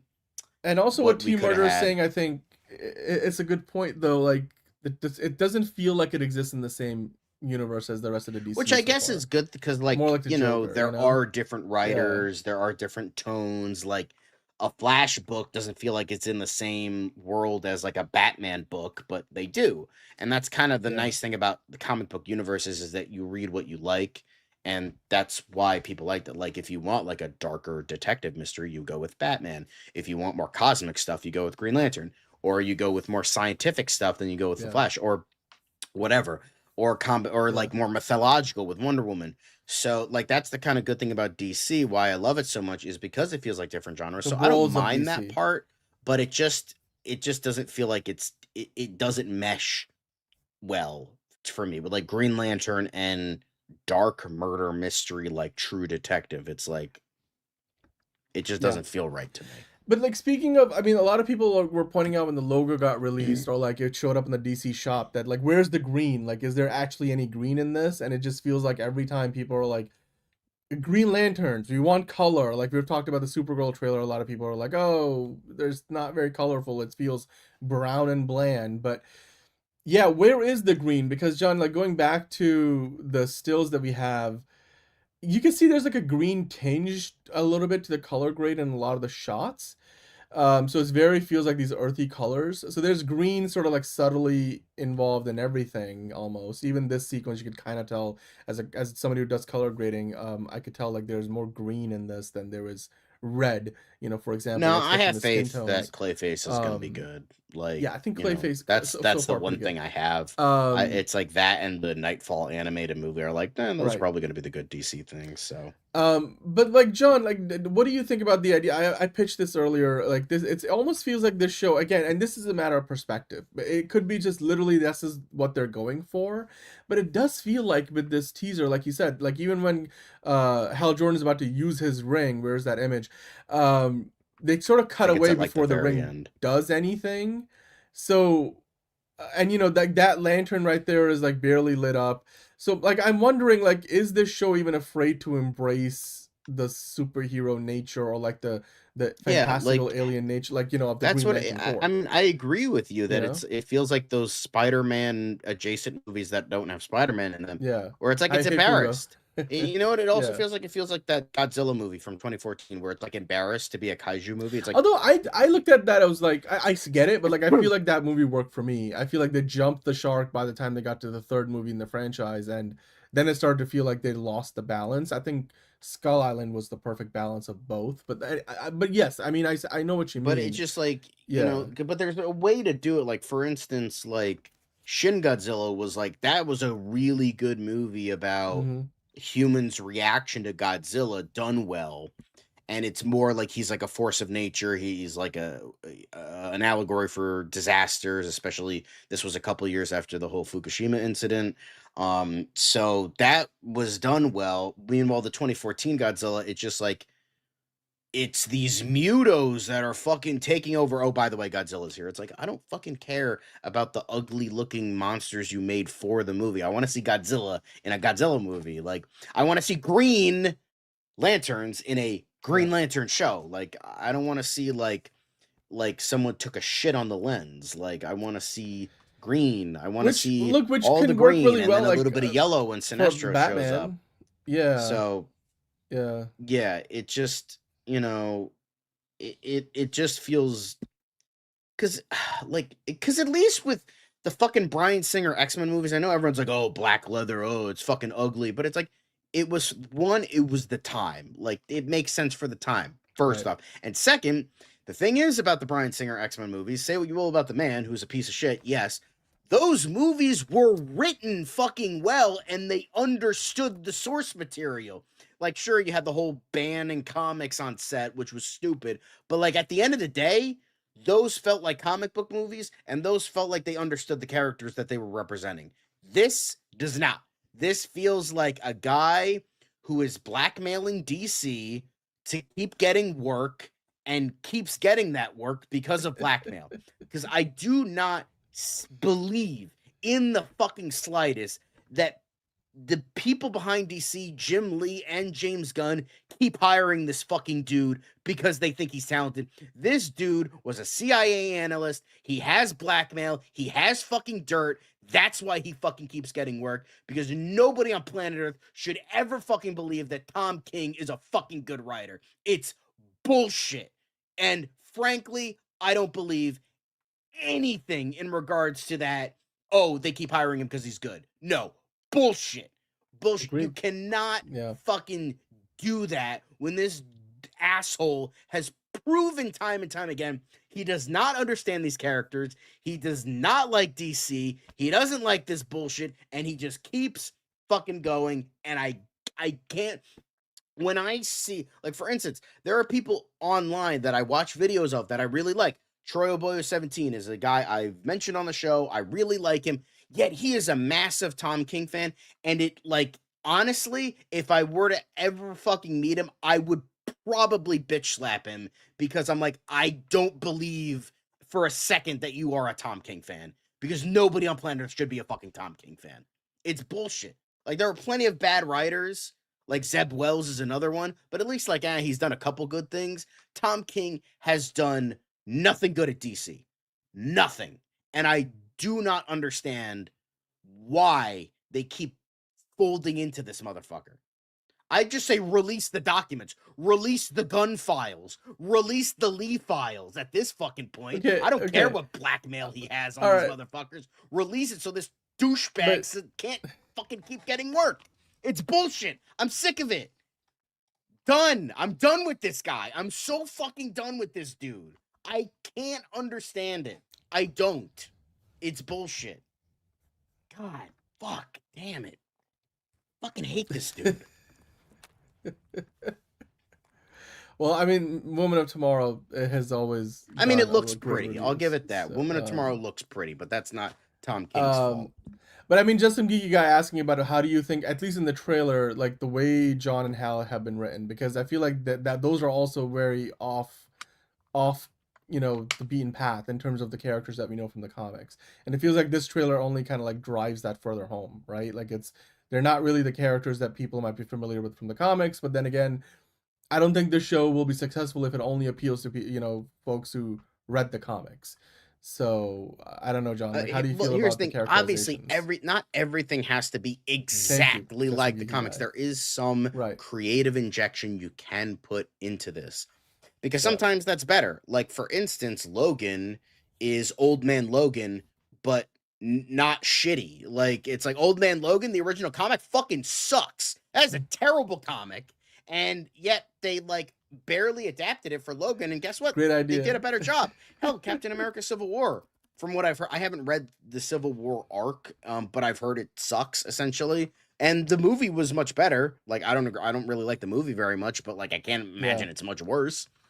But it's so weird to me that it's just like, I feel like they're going out of their way to piss people off. Like, there's one thing, like, it doesn't feel right. It just does not feel right at all. Like, it's just like, it gives me the ick, as the kids would say. But it like, watching this trailer, like, it's one thing to be like, if you take a step back, like, I could be like, oh, I appreciate it for this, that, and the, I can't even say that. I just look at this and I just like, this at my core does not feel right to me. Like, I look at this and I'm like, this in my soul. But it's like just a teaser, right. Though. Like, it's I understand just a teaser, it's a teaser, right? But if I'm like if I'm this against it for a teaser, then I don't know how much they can do with a trailer and a final trailer, because I can't imagine it'll be much better. I can't. Like, you're saying, like, how much travel is there between this and like the version that we like, for instance, with Supergirl, they released like first looks and pictures, and I was like, eh. Now I would say I'm not exactly excited for the movie. I'm more like cautiously optimistic, but we gotta see a little bit of Lobo. We got Puppy Crypto, and we got a little bit more footage. And I'm like, okay, I can kind of see it. Hopefully, it's a little bit better, and we can see where this is going. So I'm not like hate boner, but it's just I'm just kind of iffy on it. This, it just I can't imagine I will ever be excited for this show. I can't.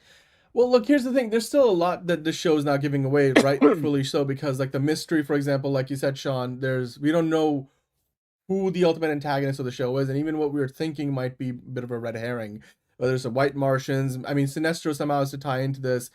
This Hal Jordan has gone through like the Parallax story potentially, so maybe Kyle Chandler's Hal Jordan is really like not in a good mood, because he's like, dude, I've been there, done that. Like, why am I training somebody right now? So like the ego part of it might be true too. Dan Tan saying teasers should be easier, just show the dopamine hits. I feel like this does that, but maybe it still kind of leaves a lot to be desired, maybe in the not the best way possible. But I just want to actually kind of go back for a moment. I hear you, T-Murder. There was somebody... Oh, okay. By the way, Steven, I think the order of these events is going to be Supergirl, Lanterns, Clayface, because the show comes out in August. They announced that. So Supergirl comes out in June, this comes out in August, and then Clayface, I believe, is moved to October. So that's the order of operations there. I wanted to kind of highlight something quick here, one of your comments. Yes, James Gunn did say that each of these projects in the DCU will have a different feel. And like I mentioned earlier, Marvel for a long time kind of like there's almost this connective tissue in terms of whether it's the signature sense of humor, self-awareness, or like that always sort of like ties the pieces together. Like, you can tell when you're watching something that's from Marvel Studios, although they've diversified more in recent times. And I'm not saying we're indoctrinated by it. Again, like I said, it's that thing of expectation versus reality. And DC has every right to do things differently, and James Gunn so far has said that they will do that. I think it's that maybe some of this is just maybe a shock to the system, but I think also some of the problems you're having with this so far, John, I don't think it's going to change because they do a different trailer, or when the show comes out, some things look slightly better maybe. I think you're talking about something that maybe you have a more fundamental disagreement with this. Because like, it's hard to tell right now how these characters would meet the Superman that we know exists in the DCU. But I did want to also quickly mention there's this like one flying shot, and maybe like as we were talking about, one of the reasons why they're not embracing the CGI VFX heavy shots in this teaser trailer are because maybe the VFX aren't done. Because you look at this shot, this looked like there was clearly a CGI double that, you know, this go from like once they launches off the ground, you could tell that CGI, like that's not like, you know, Kyle Chandler on the wires. And it was more convincing than most CW shows would be, but it's not quite, you know, as convincing as I would like to have seen. So maybe some of this VFX work is still, again, usually they're still working on this stuff while the trailers are being released, and where they are the today road is probably so far. But like also what we're seeing so far in this is like probably the version of the VFX shot that was there a few weeks ago when the trailer was like, you know, approved. So I'm gonna like, you know, wait to see, you know, what we get in the show, and maybe some of the best stuff they are gonna keep until the show comes out. Like, why put all your, you know, cards on the table just yet? This is like, again, the teaser, so we should keep our expectations somewhat in check. But you know, there's a few other things I wanted to get into before we kind of wrap up. But speaking of like things that were not in the trailer, John, there was no Guy Gardner in the trailer. Not that we were expecting him to be, but if you could pull up the link, I think there was somebody pointed this out. There's a sequence in the car, which I think we got that teaser for that, the teaser for the teaser weeks ago. We get an extended look at that scene, and you know, where Kyle Chandler's Hal Jordan is like, I'm human, they're aliens, and one of them is a fucking squirrel. So we'll put the squirrel thing aside for a moment. I was not confused, but I was like, okay, so no mention of the Guy Gardner Green Lantern. Does that tell you anything about the timeline of the show? Because I think James gonna address that this sort of, it's not, he said that they're not trying to make a show that takes place well before the time of Superman and everybody else. It's more or less the chronology of these projects so far as the order in which they're released. But then also, why not mention Guy Gardner? Because like what Kyle Chandler's Hal Jordan says is pretty much implying that he's the only human Lantern. What does that tell you about Guy Gardner? Is Guy Gardner the dead Lantern? Is that theory going to come true? Or is it something else entirely? Like, why is Guy Gardner not even addressed? Because that's the other reason I'm like, is this like a pocket universe within the larger DCU? Like, how does it, like, because it completely doesn't address that. The only thing I can think of that would be kind of comic accurate is that everybody just hates Guy and forgets about him and doesn't care about him, so he doesn't even mention him. That's the only thing I could think of. It's like, fuck Guy. Guy sucks. Yeah. So he just doesn't even think about him. But the thing that bothers me about this, he's like, because he mentioned, like, John Stewart's like, oh, have you talked to the other Lanterns? He's like, no, I haven't. I can't. They're aliens. It's like, the Ring is a fucking universal translator. What? Like, right. Yes. Somebody like, pointed that out too. Yeah. Yep. What? When he said that, I'm like, I had to go back to it because I'm like, did they really just fucking say that? Like, what? I don't know. It's maybe does that say more about the like a actual choice that they made from a creative standpoint, or is it more about the ignorance of the creators, do you think? And with regard to the comics, no, it's just like, it feels like they just don't, you know.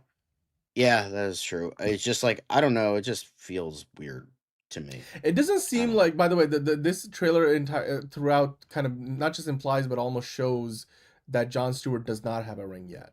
You know, he clearly wants to, like, he's like, why am I being trained without, it's that whole situation of like, you know, like in Karate Kid, it's like mop, what's the scene? It's like like the what's the iconic thing with like mopping and Karate Kid. One of you guys in the chat. It feels like very much they're playing off that idea that the like, why am I being trained without ever like having the actual ring? And then I think Hal Jordan is like, well, the ring will have to pick you, so let's see if you're ready. But it's like, how can John Stewart technically be a Green Lantern if he hasn't been chosen yet?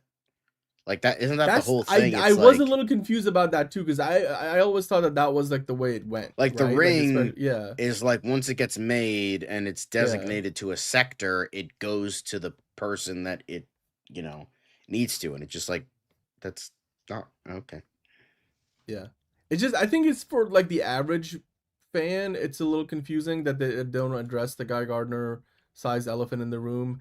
But also for like hardcore fans, it's like you're left to wonder, like, I mean, obviously, I don't think they're gonna contradict the canon of the DCU that James can establish. I'll but bitch however I fucking want to. It's my goddamn show. I could do whatever the fuck I want. If you don't like it, don't let the door hit you on the way out. Get the fuck out of here.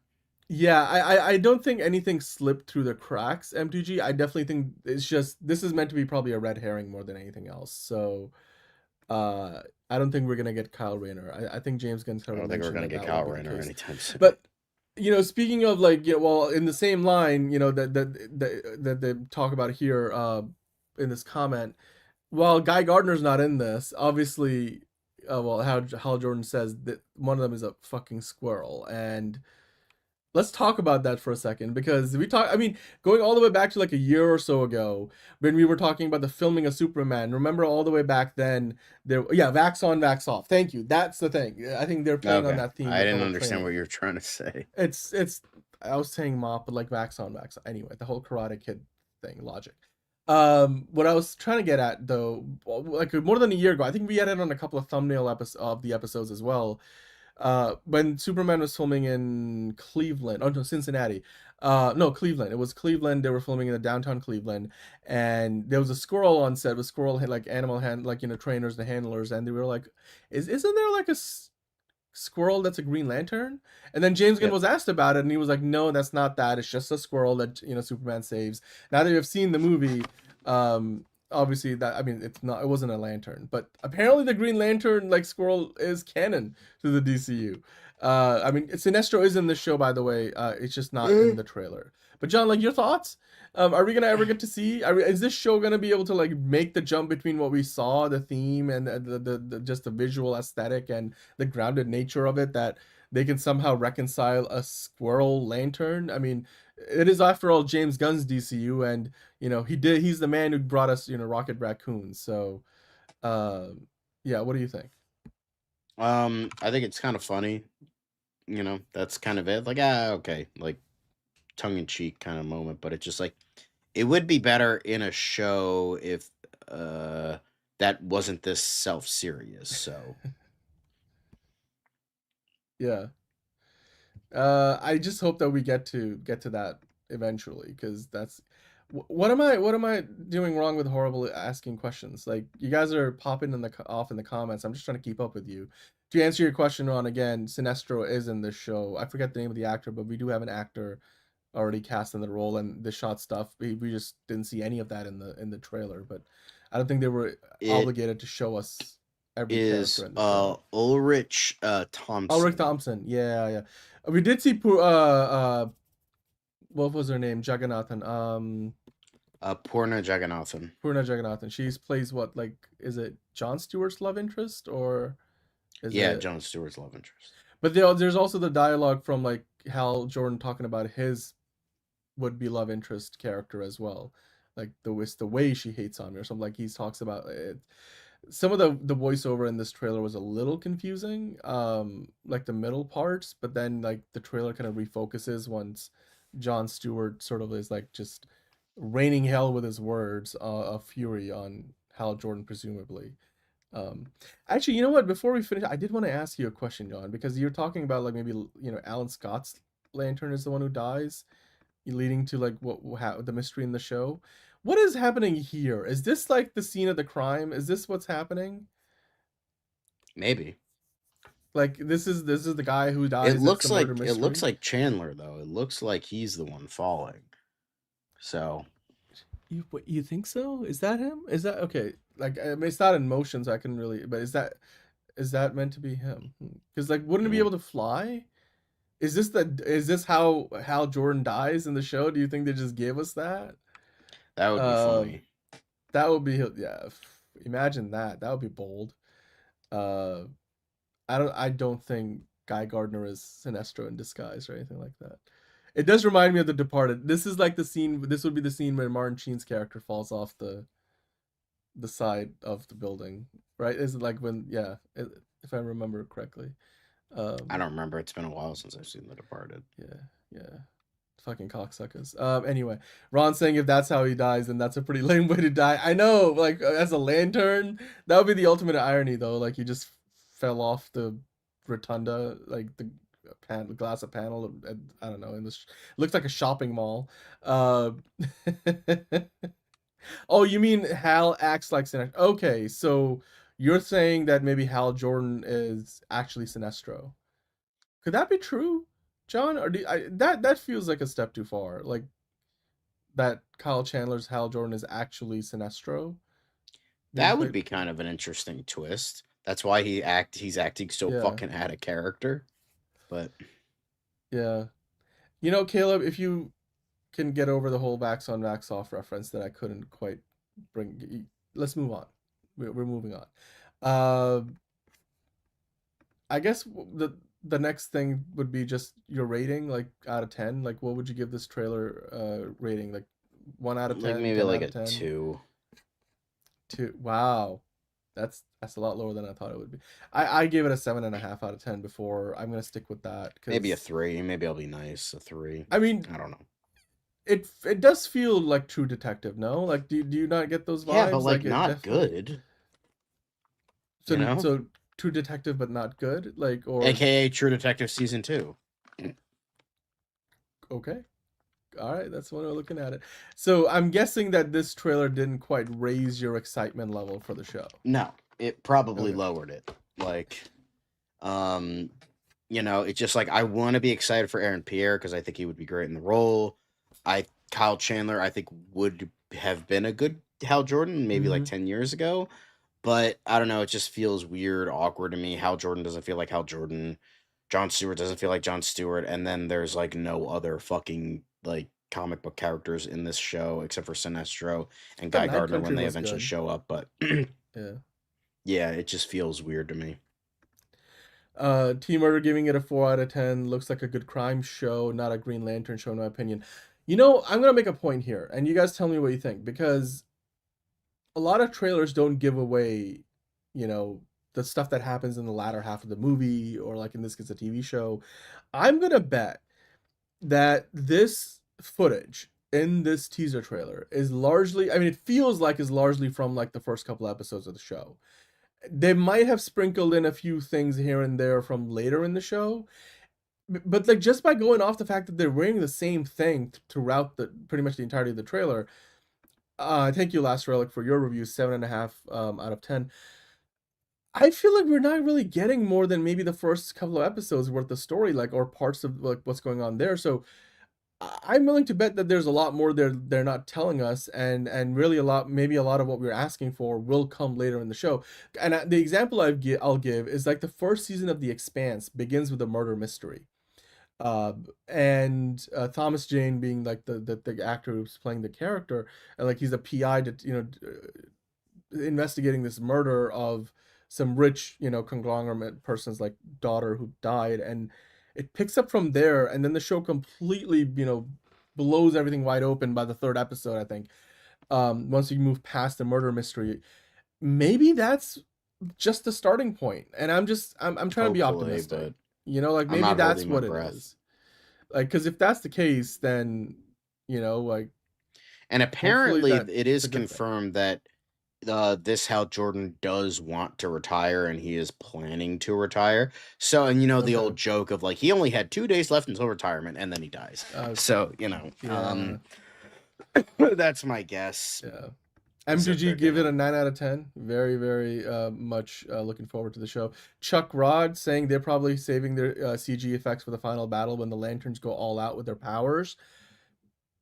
You know, that's what I keep on saying. I really do think that we're not getting, you know, a look at a lot of what the show will offer with the more fantastical aspects until later on. 8 out of 10 for Patrick. So very positive. Last Relic saying this trailer is only episode 1, then fine, still don't like it. Jon Stewart doesn't feel like a veteran, and I don't want to see everyone crapping on Hal Jordan. Yeah, I mean, Stewart definitely doesn't feel like a veteran. John, you pointed that out earlier as well. Chuck Rod giving it an 8 out of 10.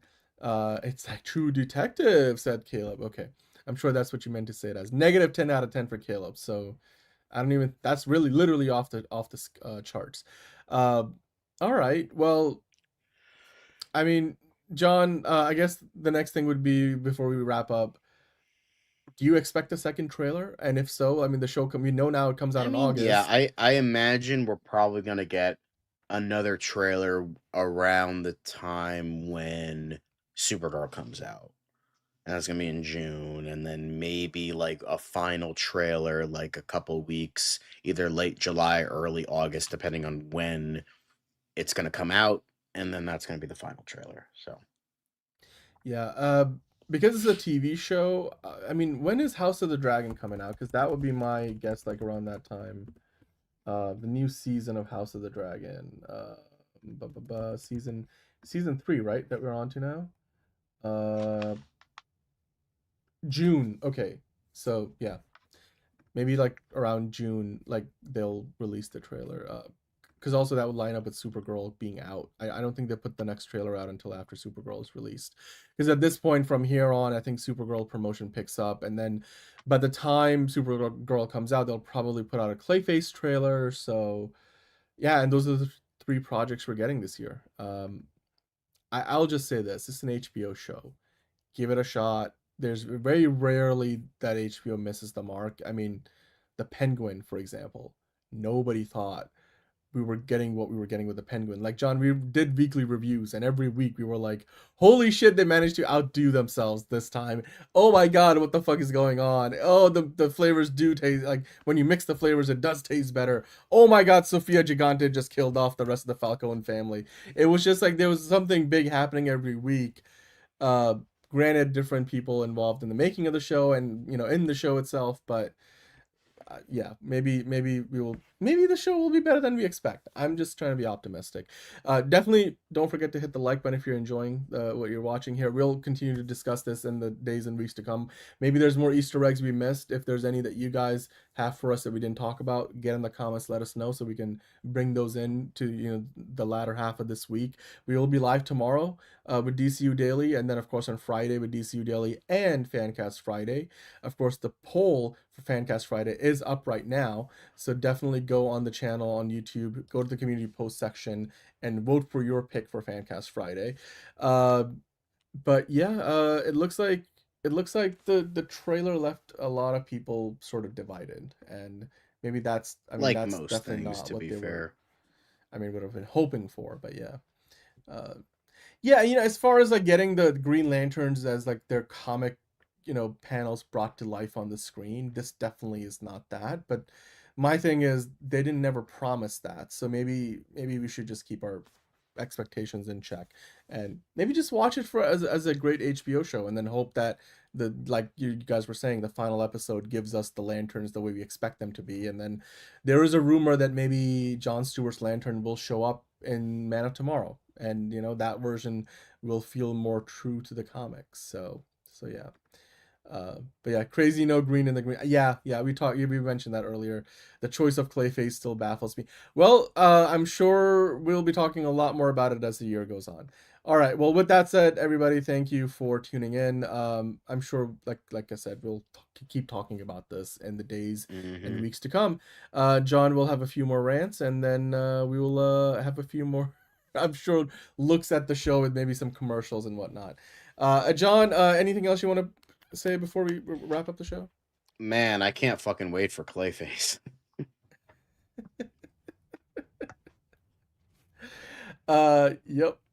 Yep. I never thought that that's what you'd be talking about at this point when we finally get our first look at the show proper. But Lantern's on the way, comes out in August, HBO Max, 8 episodes. And the trailer left us divided, but you let us know in the comments what you thought. Hit the like button on the way out, hit subscribe, we are here 5 days a week, and hit the notification bell so when we go live. And with that, we'll see you tomorrow on another episode of DCU Daily. Who is that? It's another project that's been blessed from the beginning. There's the shot, right there. That. Okay, we don't fucking up the outro, Dan. Right there. Hey, buddy. Eyes up here. Now you want to get nuts? I'm tired. Let's get nuts. Here we go. Victory mine. Ask me how am I doing? I'm telling you, really, I'm doing sublime. I never wait in a stewardess line. I just go do it. I'm moving my time. Really had nothing to do with it. How am I moving? I'm moving like you wanna shine. Follow my lead. Don't listen to lies. I had to put me all on the line. That's why I know that victory's mine. I prefer Jared Leto.